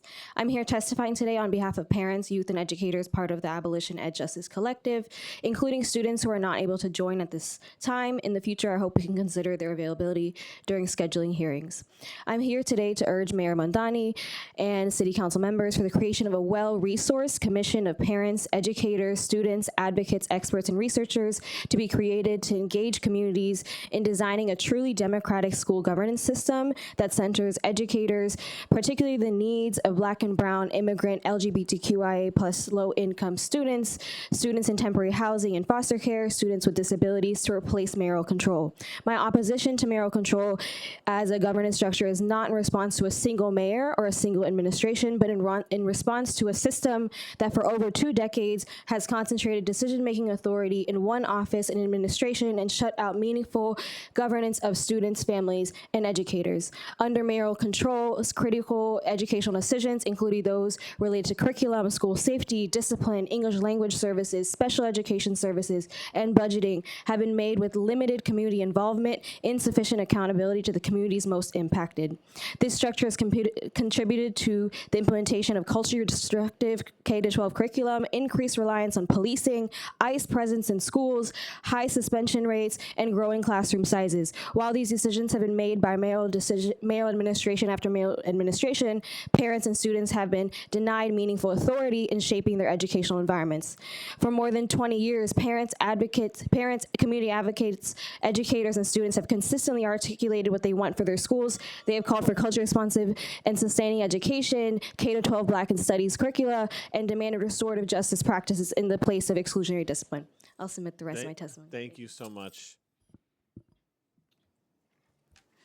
Thank you. My name is Whitney Toussaint, and I'm a parent member of AQE and Parent Supporting Parents New York, and I also currently serve as the co-president of CEC 30. I'm also the parent of a 7th grader who has seen 6 chancellors and a 2nd grader who has already seen 3. That's a lot of curriculum whiplash and leadership turnover. We have been told to reimagine, revise, and recreate. Whew.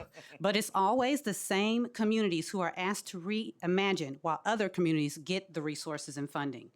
It should be common sense to keep what works, but I'm urging you to work with the mayor to commission a real representative group of parents, educators, students, advocates, and experts to engage communities in designing a truly democratic school governance system.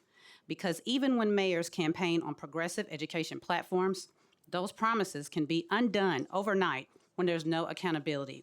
We saw that when the Adams administration announced preschool and early childhood special education cuts, then reversed it once it was clear it was an election year. Families and providers were put through unnecessary stress, and programs were placed at risk for no reason. In my district, we've also been harmed by some of the most pro-charter policies from the prior administration that I've ever seen as a parent in New York City public schools. Charter school hearings function as PR campaigns, not accountability spaces. At one hearing, only 4 of us spoke up for a co-located public school that primarily serves Queensbridge houses, where these students are receiving services in hallways. Required shared space committee meetings were never held. Meanwhile, co-located charter schools receive renovation budgets that make the co-located public schools look like the real life have and have-nots. Another example that we still have no answers for in my district, in Astoria, a state-of-the-art facility intended for a Boys and Girls Club included a space that was first offered to our D30 public school children, and it was quietly redirected to a charter school. The School Construction Authority has made this decision without any community engagement, transparency, or explaining why our public school students were shut out. I'm still waiting to hear who made that call and why it happened behind closed doors, and if we're going to pay the rent. Thank you. Again, thank you. We peeped the pivot to mayoral accountability, but like you said, it's like a slogan without accountability and codified checks and balances. So that's what we're asking for. Thank you. Thank you so much. I'll submit the rest, and we also passed the resolution about mayoral control. All right. Well, if you have extra copies of that, would love for you can hand it to the sergeants. Thank you. Thank you. Good afternoon. Thank you, Chair Dinowitz and members of City Council for holding this critical hearing. Chair Dinowitz, congratulations to your appointment as Chair of Education. The fact that you've made this mayoral control one of your first topics of discussion speaks volumes about your character and your deep commitment to the families of the city. I'm about to say that, sir. My name is Chauncey Young, and I am a parent in the hybrid. You know me, council member. I don't need to introduce myself. Anyways, are we taking my time back? Anyways, my name is Chauncey Young. I'm a parent in the hybrid neighborhood of the Bronx, and I'm here representing New Center Parent Action Committee. PAC is a parent-led organization founded in the Bronx in 1997. PAC is a member of several coalitions, including the New York City Coalition for Educational Justice, Dignity in Schools Coalition, New Yorkers for Racially Just Public Schools, and the Healing Centered Schools campaign. Our members are not new to this fight. PAC has been deeply involved in conversations surrounding community and mayoral control of schools since the early 2000s. We've seen firsthand how the current system often leaves families on the periphery of the very decisions that shape our children's futures. For too long, accountability was used as a buzzword to justify top-down approach that lacks transparency and authentic parent, student, and community and education engagement. We believe that our schools, to truly thrive, the system must shift away from a model of absolute power and move to ones that honors the expertise of families and communities who live in the reality of our school system every day. We are proud to join Dignity in Schools and our other coalitions in calling for an immediate establishment of a commission to review mayoral control. This is not just about a change in leadership, it is about a fundamental restructuring about how our schools are governed. We need a system that prioritizes community input over political expediency, ensures checks and balances, that holds the Department of Education accountable to parents, students, educators, and community members, not just the mayor, centers the dignity and rights of every student. We look forward to working with this council to ensure that the next chapter of the New York City education is written by the many rather than the few. Thank you for your time and for your dedication to our children. Well timed. Thank you to this panel. I will now call the next panel. Thank you so much. The next panel will consist of Crystal McQueen Taylor from Students First New York, Gavin Healy from AQE, Alliance for Quality Education, Kulsum Tapal from CAF, Lacey Jordan from District 4, and Robert Mertfeld from PTA Advocacy Committee from the Neighborhood School.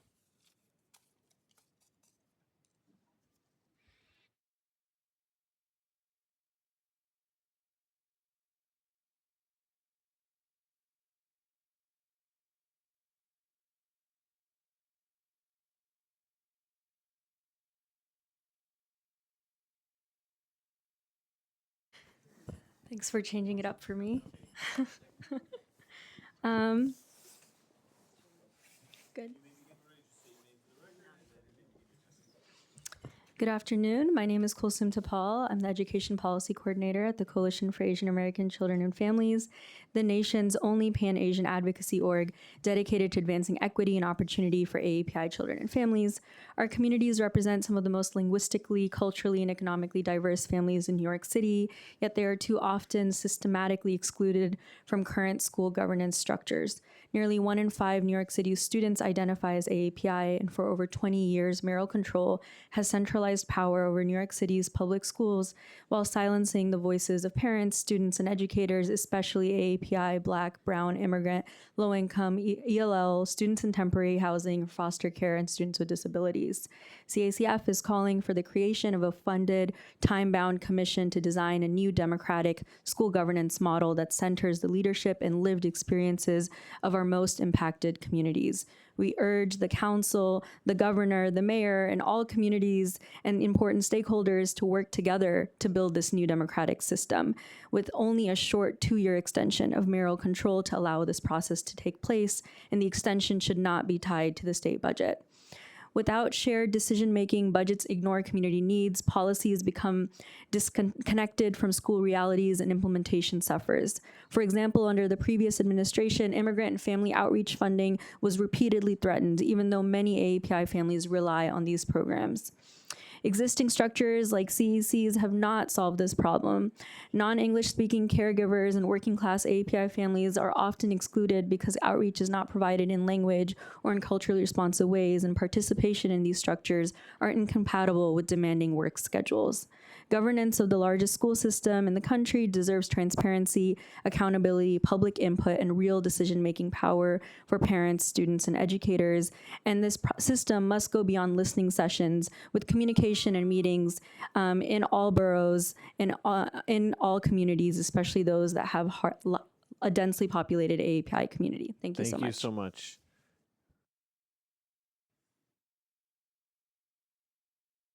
Good afternoon, everyone. My name is Lacey Jordan, and I'm a parent and advocate from East Harlem. I'm a vice president and D75 representative on the CEC District 4. Every day I work with families and district leaders, and I'm here because school governance is not just about education, it's about public accountability. Too many families feel that their input is collected but not truly listened to. We attend meetings and give feedback and read reports, yet there's rarely any transparency about how community voices shape decisions, or any clear way to challenge those decisions once they're made. The problem is mayoral control, a structure that concentrates power while limiting meaningful oversight. As a parent of students in both D4 and D75, I see what happens when systems lack strong family partnerships. Confusion, delays, and parents are left navigating the problems alone. Accountability should not depend on how loud or persistent a parent can be. It should be built into the system itself. This isn't about any one mayor or one chancellor, it's about structure. Systems without checks and balances lose public trust, especially in communities that live with those consequences. That's why I support ending mayoral control as it is and creating a representative working group of parents, teachers, students, and community partners to design a governance model that's transparent, inclusive, and accountable. Mayoral control was never meant to be permanent. It's time to build a system that families can trust, one where accountability depends not on who you know, but on a fair, open, and measurable governance. Thank you. Good job with the timing. Very impressive. Okay, please state your name for the record. You may begin when ready. Good afternoon. My name is Crystal McQueen Taylor. I'm the Executive Director of Students First New York.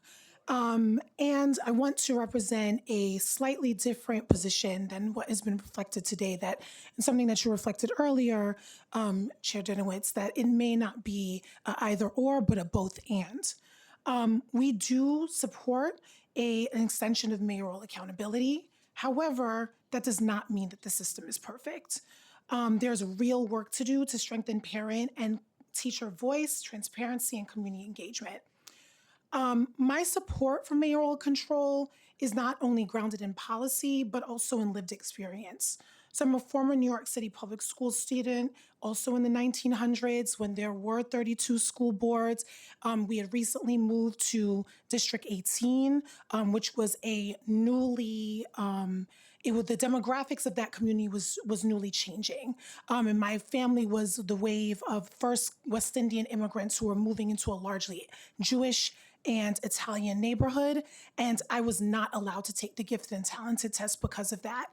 And we went to we talked to teacher, principal, superintendent, and would not be heard. We sat in the superintendent office for days, ignored, and until they finally just got sick of seeing my mother's face. And there was no recourse for her. There was no person else for us to go to.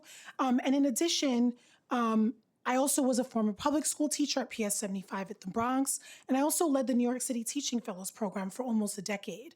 And at that program, we worked directly with the Central Department of Education to strategically identify the highest need schools and direct teacher talent where it was most urgently required. It wasn't based on who knew who, it was based on where did the kids and the schools need those teachers the most, which required us to send more teachers to the Bronx and to high needs subject areas like bilingual education and special education. So I know I'm at time. So I think it's both and, that there are some things that can be maintained while also improving and taking a lot of the feedback that you've heard today around actually having real community and parent input. Yeah. And as a teaching fellow myself, I think we just missed each other in the teaching fellows. But I do have to say, a fantastic program that does exactly that. Gets, in my case, maybe not so talented, but otherwise, everyone else talented people in high need areas, and I fully support that program. Thank you, Chair Dinowitz, and also thank you to Chloe and Alejandro for holding this important hearing. My name is Robert Mertfeld. I sit here before you as a parent of 2 young children at the neighborhood school, which is part of a progressive consortium of elementary schools in the East Village that were founded in the early 1990s. I also represent today the position of my PTA's advocacy committee. The committee meets monthly to discuss policy in New York City public schools. Councilmember Dinowitz himself kindly joined us only last week for our February meeting. We are grateful for his time and participation. Mamdani's reversal on mayoral control was indeed surprising and delivered at such short notice, only 6 hours before midnight on New Year's Eve. Yet we support the newly elected mayor, and we will help him to pursue, and I quote Mayor Mamdani, an aggressive democratization agenda to make sure the entire system has a voice. We especially urge the mayor to start such an agenda by fostering capacity building and community organization at the school level and not at the district or citywide level. All the discussion about community education councils, while it's important, is, and all the other acronyms, PEP and CPAC and everything else, is somewhere a distraction. Parent-teacher associations, as well as school leadership teams, if organized properly with resource allocation and professional governance under the regulations as they exist, have far greater power and participatory potential than is presently known by most. The PTA Advocacy Committee at the neighborhood school is a great example. Built up over the last 2 years for a community that was destroyed by COVID, the committee reaches today more than 50% of the parent body and works collaboratively and daily with the entire school, including teachers, paras, school aides, parent coordinator, custodial staff, food service, school safety, principal, and superintendent. I'm proud to say that we're close to a true democracy. PTAs and SLTs are your silver bullet, Mr. Mayor Mamdani. Please focus on these 2 bodies. That way you will be successful. Thank you. Thank you so much. I will now call our next, thank you for your testimony today. Really appreciate it. I will now call our next panel.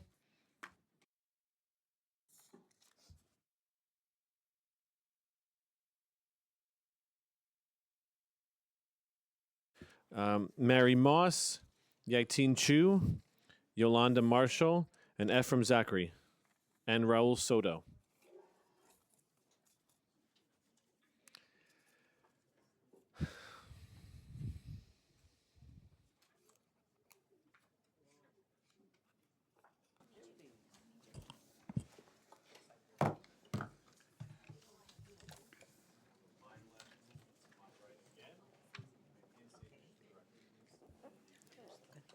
Thank you. Hello, Chair Dinowitz, members of the, everybody else who's here. But my name is Raul Soto. I'm the co-executive director of the IA Network. We're a hub for youth advocacy and organizing for young people throughout New York City on all issues that impact high school age young people. We're also a member of the Dignity in Schools Coalition and New Yorkers for Racially Just Public Schools.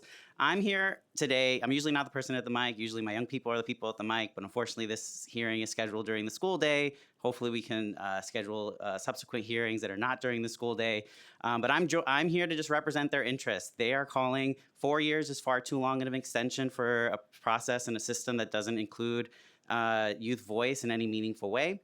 For this reason, we're calling on the council to join us in just a 2-year extension where we can actually pair that with a call for a commission in order to think through a new democratic process. This is especially important to me as an adult leader of an organization that prepares young people to take their rightful place in government and in community. We engage hundreds of young people every year who feel disengaged from the current system, who feel like they go to adult leaders and they just get told, you don't understand the process, you don't understand the system. So we can design a new model that actually takes their voice into account. We're not just advocating this because Mayor Mamdani promised to change it, but our coalition and partners have been doing this for many years with a deep moral and structural understanding that schools are not currently governed well under the system and outcomes cannot be improved when they're subject to political cycles. To that end, we're also asking for more supports for the structures that currently exist, CECs, SLTs, all the acronyms, but also because young people are already disengaged from those very bodies. And that's because there is a lack of support to meaningfully create support systems, programs in order to have them participate fully. I'll finish off. Now is the moment to improve the system because we are all experiencing what the consequences of attacks on democracy are on the federal level. As a city looking towards a new era of governance, and we see the city council as part of that, we need to build a new democratic education model that's not subject to political cycles. Thank you. Good afternoon, Chair Dinowitz and members of the Education Committee. I am Yolanda Marshall, Chief Executive Officer of Student Leadership Network. For nearly 30 years, our organization has worked hand in hand with the New York City Public Schools to ensure that a student's zip code does not determine their destiny. We currently serve 6 all-girls schools, the Young Women's Leadership Schools, and 20 co-ed schools through our College Bound Initiative program, CBI. We place a full-time college counselor in each of these Title I schools and work hand in hand with students and their families to ensure that they are all on a path to post-secondary success. Many of the students that we work with will be the first in their families to attend college. I am here today to testify in support of the continuation of mayoral control for the work that we do. Mayor Mamdani has rightly stated that New Yorkers need to know where the buck stops, and for nonprofit partners like ours, the buck represents the stability required to scale life-changing programs. In the decades before mayoral control, scaling a model like the College Bound Initiative across 26 schools would have been nearly impossible under a fragmented system of 32 community boards. Mayoral control provides a centralized, accountable partner that allows us to implement high standards college and career guidance consistently across the 5 boroughs. The results of our partnership with the New York City Public Schools is undeniable. While the city high school graduation rate has climbed significantly under this governance model, our TWIL students achieve a 98% high school graduation rate. And high school graduates from our partner schools enroll in 4-year colleges and earn college degrees at double the rate of their peers nationally. Mayor Mamdani's vision for a different kind of mayoral control, one that empowers communities, is exactly what our model does.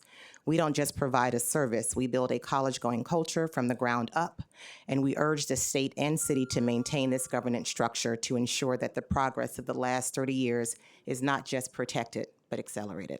And we invite you out to our schools to come and witness the work firsthand. I think you'd be impressed. I am impressed, actually. We worked on with one of your teachers, getting some of your students a tour of City Hall. Yes. And so I have met in the past with one of your teachers and their class. They always are armed with excellent questions.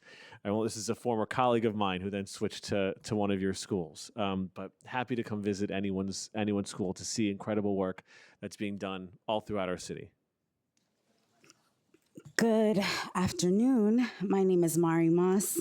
And I'm here to speak about parental involvement, domestic violence, and the urgent need for codification that prevents parental alienation through the education system. This occurred pre-COVID and pre-ICE. None of the emergency frameworks or enforcement climates that are now cited existed at the time. I was not absent or a disruptive parent. In fact, I was chair of the school leadership team, part of the parent association, and serving on the community board. I was deeply engaged in my children's education and in DOE governance. I attended community education council meetings, participated in decisions around the panel for education policy, and regularly engaged with superintendents and senior DOE leadership. At the time, I knew the chancellor, the superintendent, who is now the new chancellor, who now serves in senior DOE leadership. I was known within the system. My engagement was visible, and so were my children because they were with me, appropriate and welcomed. What changed was not my conduct. What changed was the system's response once domestic violence entered the picture. Instead of protection, domestic violence became a pathway to parental alienation. Lawful parental involvement was reframed as a safety concern. FERPA rights were restricted without a court order, without due process, and without written notice or appeal. And let me be clear, FERPA does not become optional because a situation is uncomfortable. Absent a court order limiting parental rights, access to child's education must not be denied. Domestic violence survivors must offer mothers.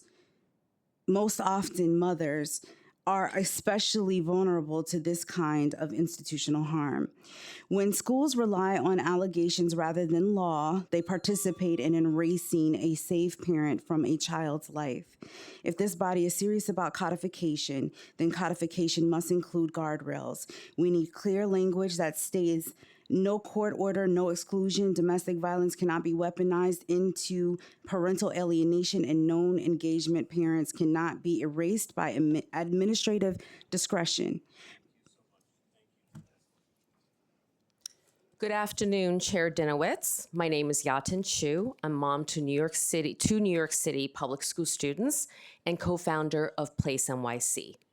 I am here to advocate for gifted and talented programs, a rational approach to class size, and mayoral accountability. First, we must protect and expand gifted and talented programs. Accelerated learners thrive in rigorous learning environments, and they deserve to start young. The latest research from the University of Connecticut urges us to begin identifying students early in kindergarten and first grade, not second or third, to reduce the widening achievement gaps and to find ways of identifying gifted English language learners. Second, on the class size law, we urge a sensible, flexible implementation guided by the DOE's Class Size Working Group's Minority Report. Strict enrollment caps would disrupt high-performing schools and force longer commutes for families and students. Even the UFT president concurred that there should be no caps imposed on popular schools. Additionally, the class size mandate should not crowd out space or funding for art, music, and other electives, including advanced placement courses. The city should instead work to build the new schools and invest in a pipeline of high-quality teachers. Finally, we support renewing the new mayor with a 2-year extension of mayoral control with some improvements. This targeted renewal provides continuation of literacy reforms that we've seen for the last few years and the ability to drive some changes to the math curriculum and to expand gifted and talented programs and to make progress on the class size law. History shows mayoral control enables efficient citywide improvements. Let's give it time to work. In closing, I believe these improvements and priorities will build a stronger public school system to benefit all New York City families. Thank you.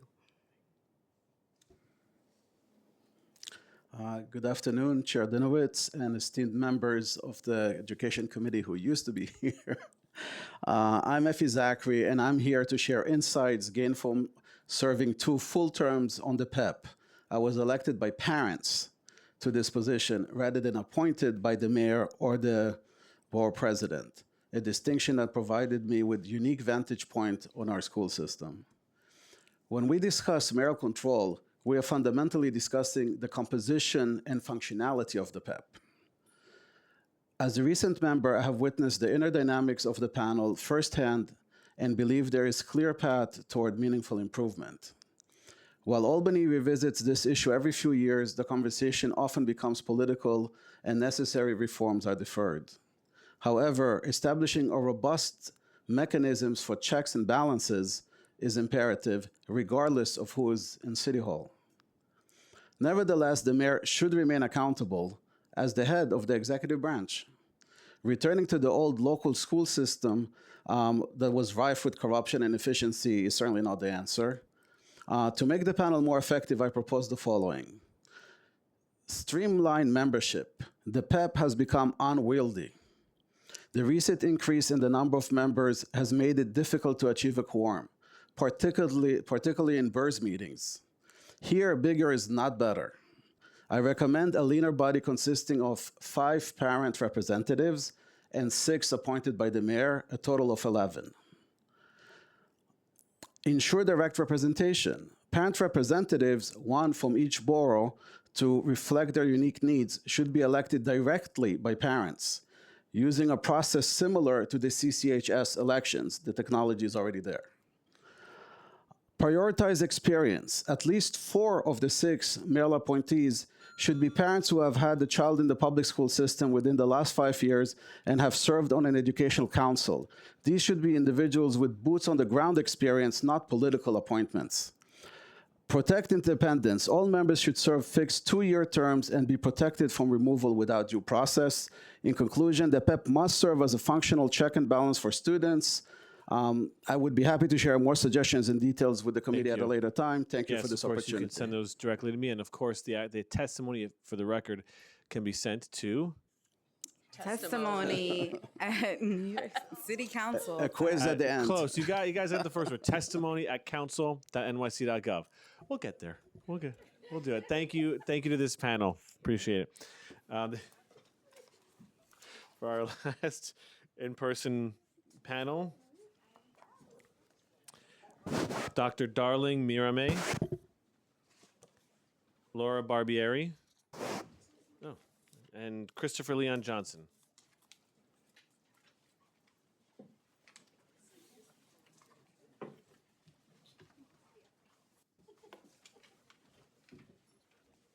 We will continue my left to my right. Just, turn it on and then Hello, my name is Christopher Leon Johnson. I support full mayoral control of the schools.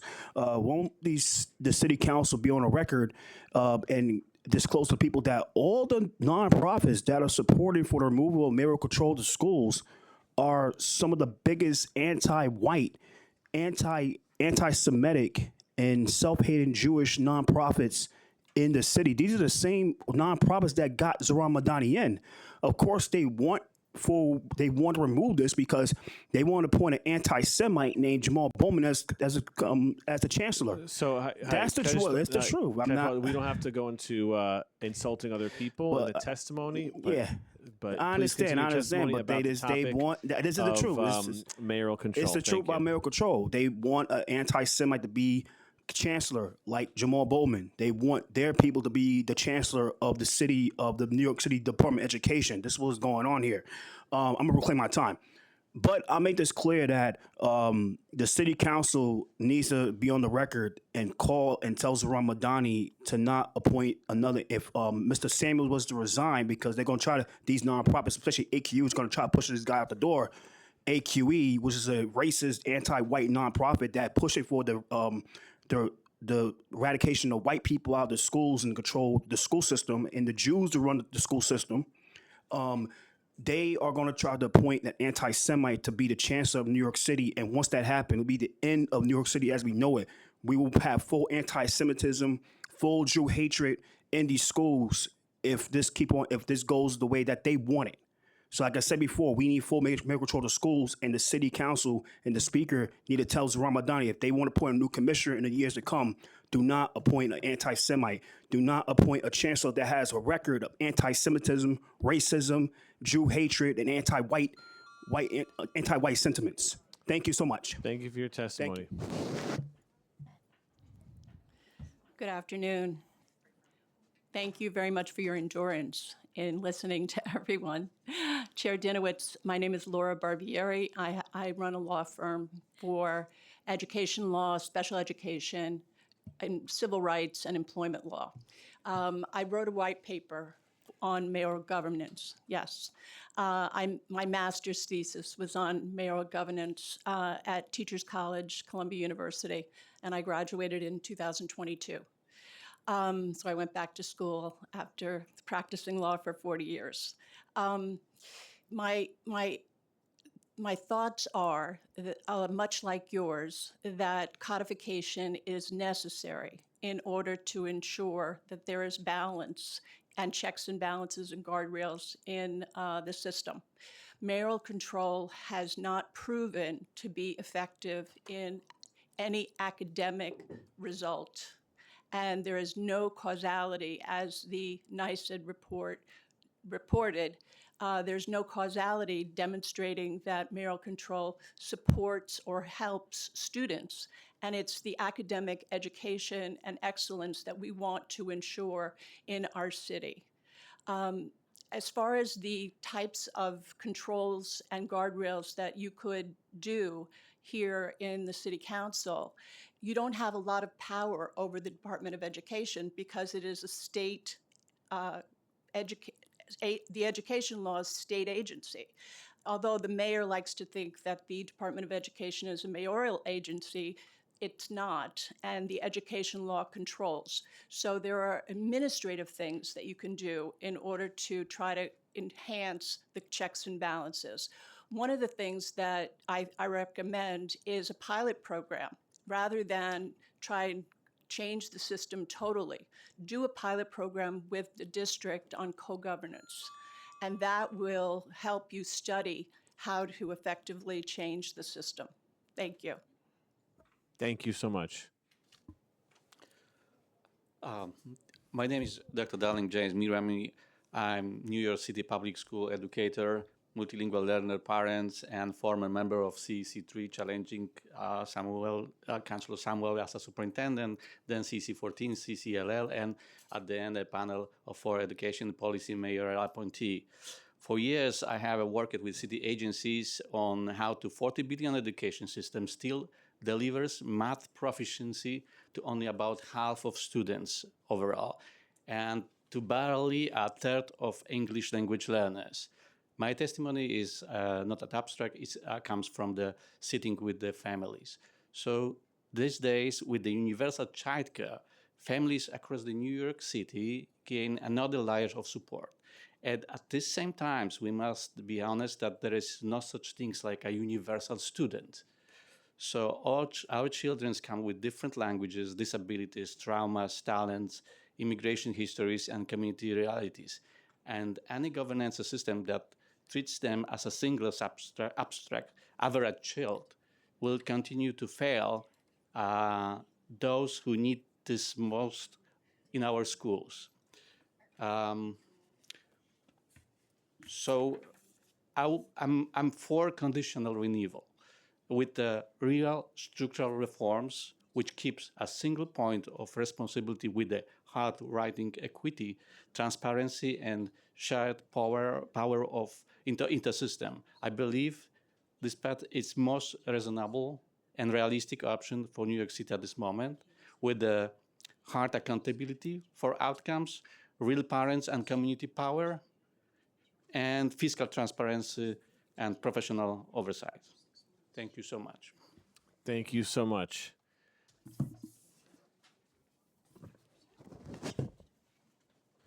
That concludes the in-person portion of our public testimony. We will now move to remote testimony. If you are testifying remotely, please listen for your name to be called. And once your name is called, a member of our staff will unmute you. You may then start your testimony once the Sergeant at Arms sets the clock and cues you to begin.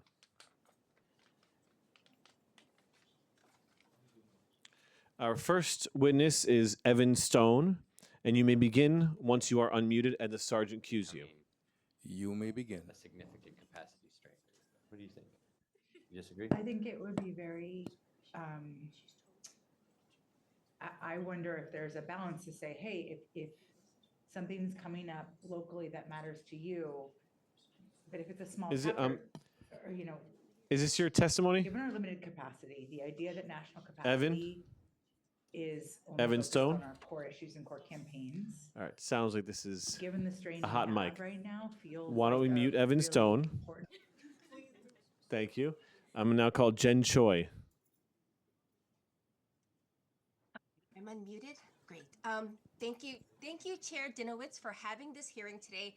I am so pleased that a former high school special education teacher is leading this committee. My name is Jen Che, and I am a special education advocate and a parent of 2 New York City public school graduates who had IEPs. And the leader of New York City Parents of Teens with Disabilities, we have a membership of 2,200.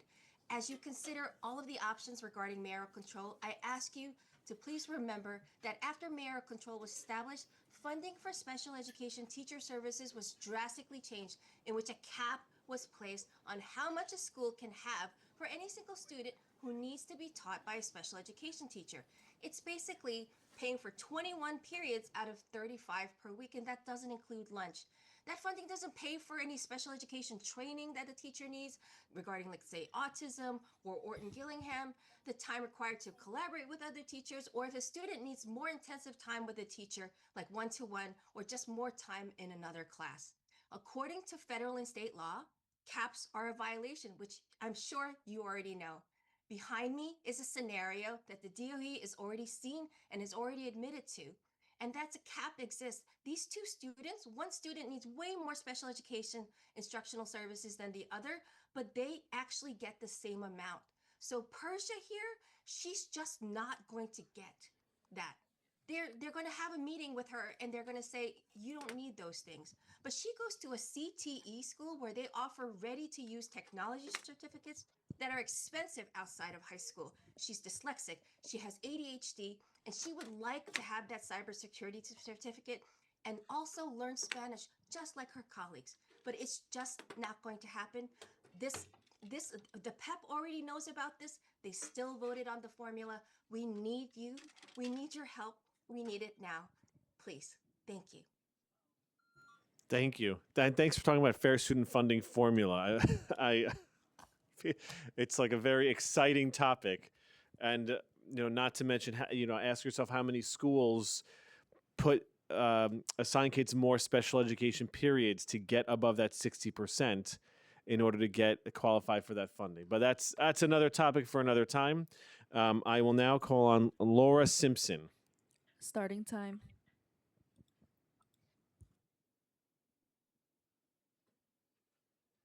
Hi, I'm Laura Simpson. Good afternoon.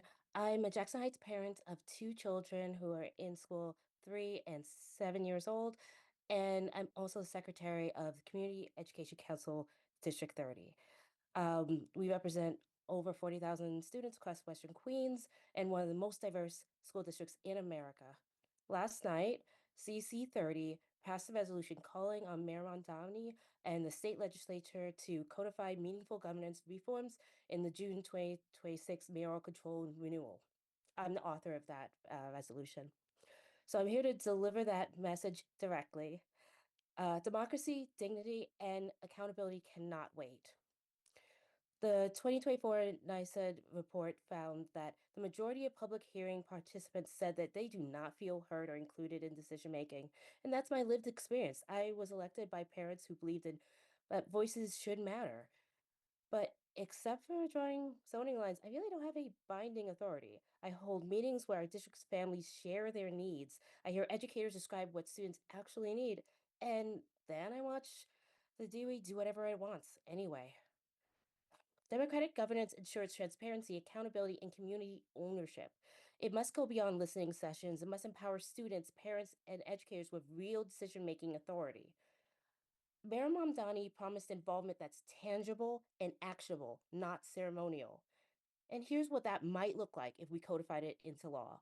So CC30's resolution calls for 3 specific reforms. First, restructure the PEP, remove the mayoral supermajority, and add citywide council representation elected by parents of citywide council of special education, English language learners, District 75, and on high schools voting together. Second, give CECs binding authority over what affects our students the most. Charter applications, Your school time has closures, expired. space out. Oh, thank you for the time. Thank you so much for your time. I think we'll try Evan Stone one more time. Starting time. Good afternoon, Chair and members of the council. Thank you for the opportunity to testify. My name is Evan Stone. I'm a former New York City public school teacher, the founder and CEO of Educators for Excellence, representing over 18,000 New York City teachers, and a parent of a pre-K student at PS9 in Brooklyn. So I come to this as a former educator, a union member, an advocate, an organizer, and a parent. And my perspective is shaped by 20 years of working in and alongside New York City public schools.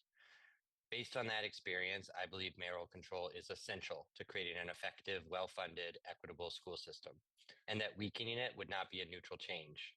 It would jeopardize funding progress that we've made over the last 20 years. It would jeopardize instructional improvements that we're making in reading and math, and it would make implementation of the class size law much more difficult. It would also make an effective rollout of 2Care more challenging, as it was essential to universal pre-K and 3K. First, on funding, since the start of mayoral control, New York City's share of public school funding has increased roughly 15 percentage points, reversing decades of flat local investment before mayoral control. The city used to contribute about in the mid 40% range of the total NYCPS budget. Now, New York City makes up 60% of the total education funding for New York City public schools. And this was true except for the brief exception of the COVID years. This shift happened because New York City public schools had mayoral control. The pattern is unique among New York City's Big Five districts. In Buffalo, Rochester, Syracuse, Yonkers, whose schools are governed by independent boards, the local share of funding has remained flat or declined. The districts have become increasingly dependent on the state. There, mayors can deflect responsibility and school boards lack fiscal power. In New York City, parents and the council know exactly who to hold accountable, and we have done that. Mayor Adams' tenure demonstrates how this accountability works. When education cuts were proposed, families, educators, council members directed our pressure Your time squarely has at the mayor, expired. and it worked. The administration reversed course and increased funding. That's one critical reason why we need mayoral control to make sure New York City maintains equitable education funding. Thank you. Thank you for your testimony. I will now call on Kaiser B. Starting time.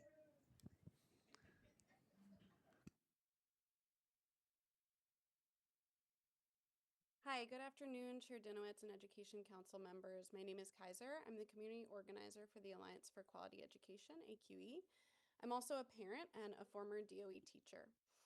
Mayoral control actively disenfranchises students, families, and educators. We are calling on the New York City Council to pressure and work with Mayor Mamdani to establish a commission of parents, educators, students, advocates, experts, and researchers to engage communities in designing a democratic school governance system to replace mayoral control that centers the needs and lived experiences of our most marginalized and underserved communities. Much has been said today about empowering families and other stakeholders to engage with the school system, whether through CEC elections, working groups, SLTs, etc. Unfortunately, what we see repeatedly under this system is performative engagement. We can see that today. NYCPS staff advocated for tweaks to mayoral control that would purport to take community input into account.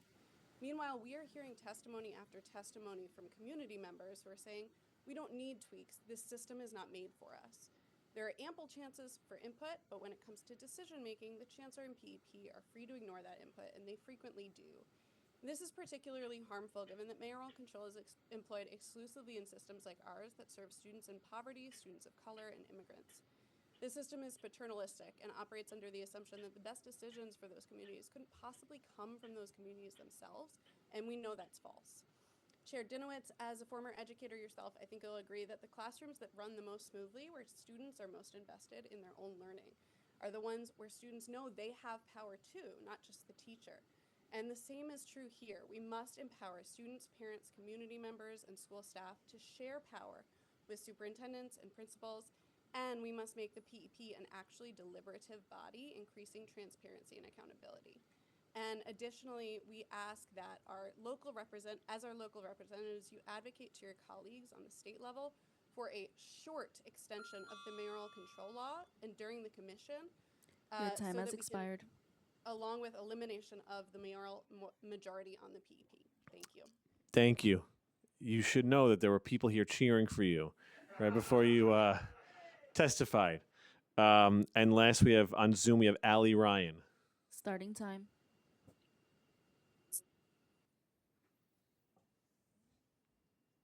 Hello, my name is Allie Ryan. I want to thank the Committee on Education for hosting this meeting today. I am here as a former public school parent of two daughters who were in the Gifted and Talented program to hold the line and keep Gifted and Talented starting in kindergarten. I advocated years ago for Gifted and Talented because I saw firsthand, not just through my daughters, but their classmates in Title I district-wide Gifted and Talented program, going into kindergarten, not knowing how to read, and graduating from kindergarten at a second grade reading level, in a first and second grade math level, and then going into first grade and learning multiplication and division in first grade and being able to read at a fourth grade reading level. I think it is really important to note that there's never been studies conducted of New York City public school students to find out how quickly that they learn when they're given the opportunity for accelerated curriculum education. In my situation, I always asked for my children to be skipped a grade. I was always told no. And I think if you want, the wonderful part about New York City public schools is the wide range of diversity and educational opportunities. So please fight to keep Gifted and Talented starting for students who want to pursue it in kindergarten. Thank you. Thank you so much for your testimony. Next, I'd like to call Gavin Healy. Starting time. Good afternoon. Thank you for this opportunity. Hope you can hear me okay. We hear you fine. Thank you. Thanks. Thank you, sir. So I've served on the District 2 Community Education Council for the last close to 3 years now. Before that, I've been an SLT member, involved in my school's PTA. I would like to ask that I don't believe that mayoral control should be extended indefinitely, not for 4 years. I think that we should have a limitation. We should have a commission that will study this issue in more detail. I think New York City is quite unique among municipalities in our state and nationwide in being such a large school system with so much power invested in one person. I would also think that mayoral control should not be tied to the state budget. It should be separated from that. It's not a budgetary issue, so it should be its own distinct issue. I do think that also there are many aspects of mayoral control that have not really worked out very well in our city. One of these relates to our community education councils, which I think part of the bargain for giving the mayor, so much power, under any administration is that we have a system of sort of democratic, sort of governance or voice. And certainly in our case in District 2, I don't think we've really had that voice. We haven't had the support we need from the Office of Family and Community Engagement of the Department of Education to really fulfill that. So I would ask that, your committee really, kind of take that to heart and look for ways that, power can be shared democratically and not just Your time has renewed, expired. Indefinitely. Thank you. Thank you so much. If there is anyone else present in the room who has not had the opportunity to testify but wishes to do so, please raise your hand. I know. I want to thank everyone for coming to hear about this important topic today. There's clearly a lot of work to do. When we talk about mayoral accountability, just simply asking what accountability actually looks like. How are we codifying ways to ensure there's more parent, teacher, student, administrative involvement in these actual decision making, and holding accountable exactly what they're asking for, holding the mayor and the chancellor accountable for the decisions that impact all of the hundreds of thousands of kids in our system. And I look forward to continuing that conversation and pushing for real changes in mayoral control so we can make sure we give parents more of a voice and we can hold our system accountable just in the way that was testified to today. And this hearing is adjourned.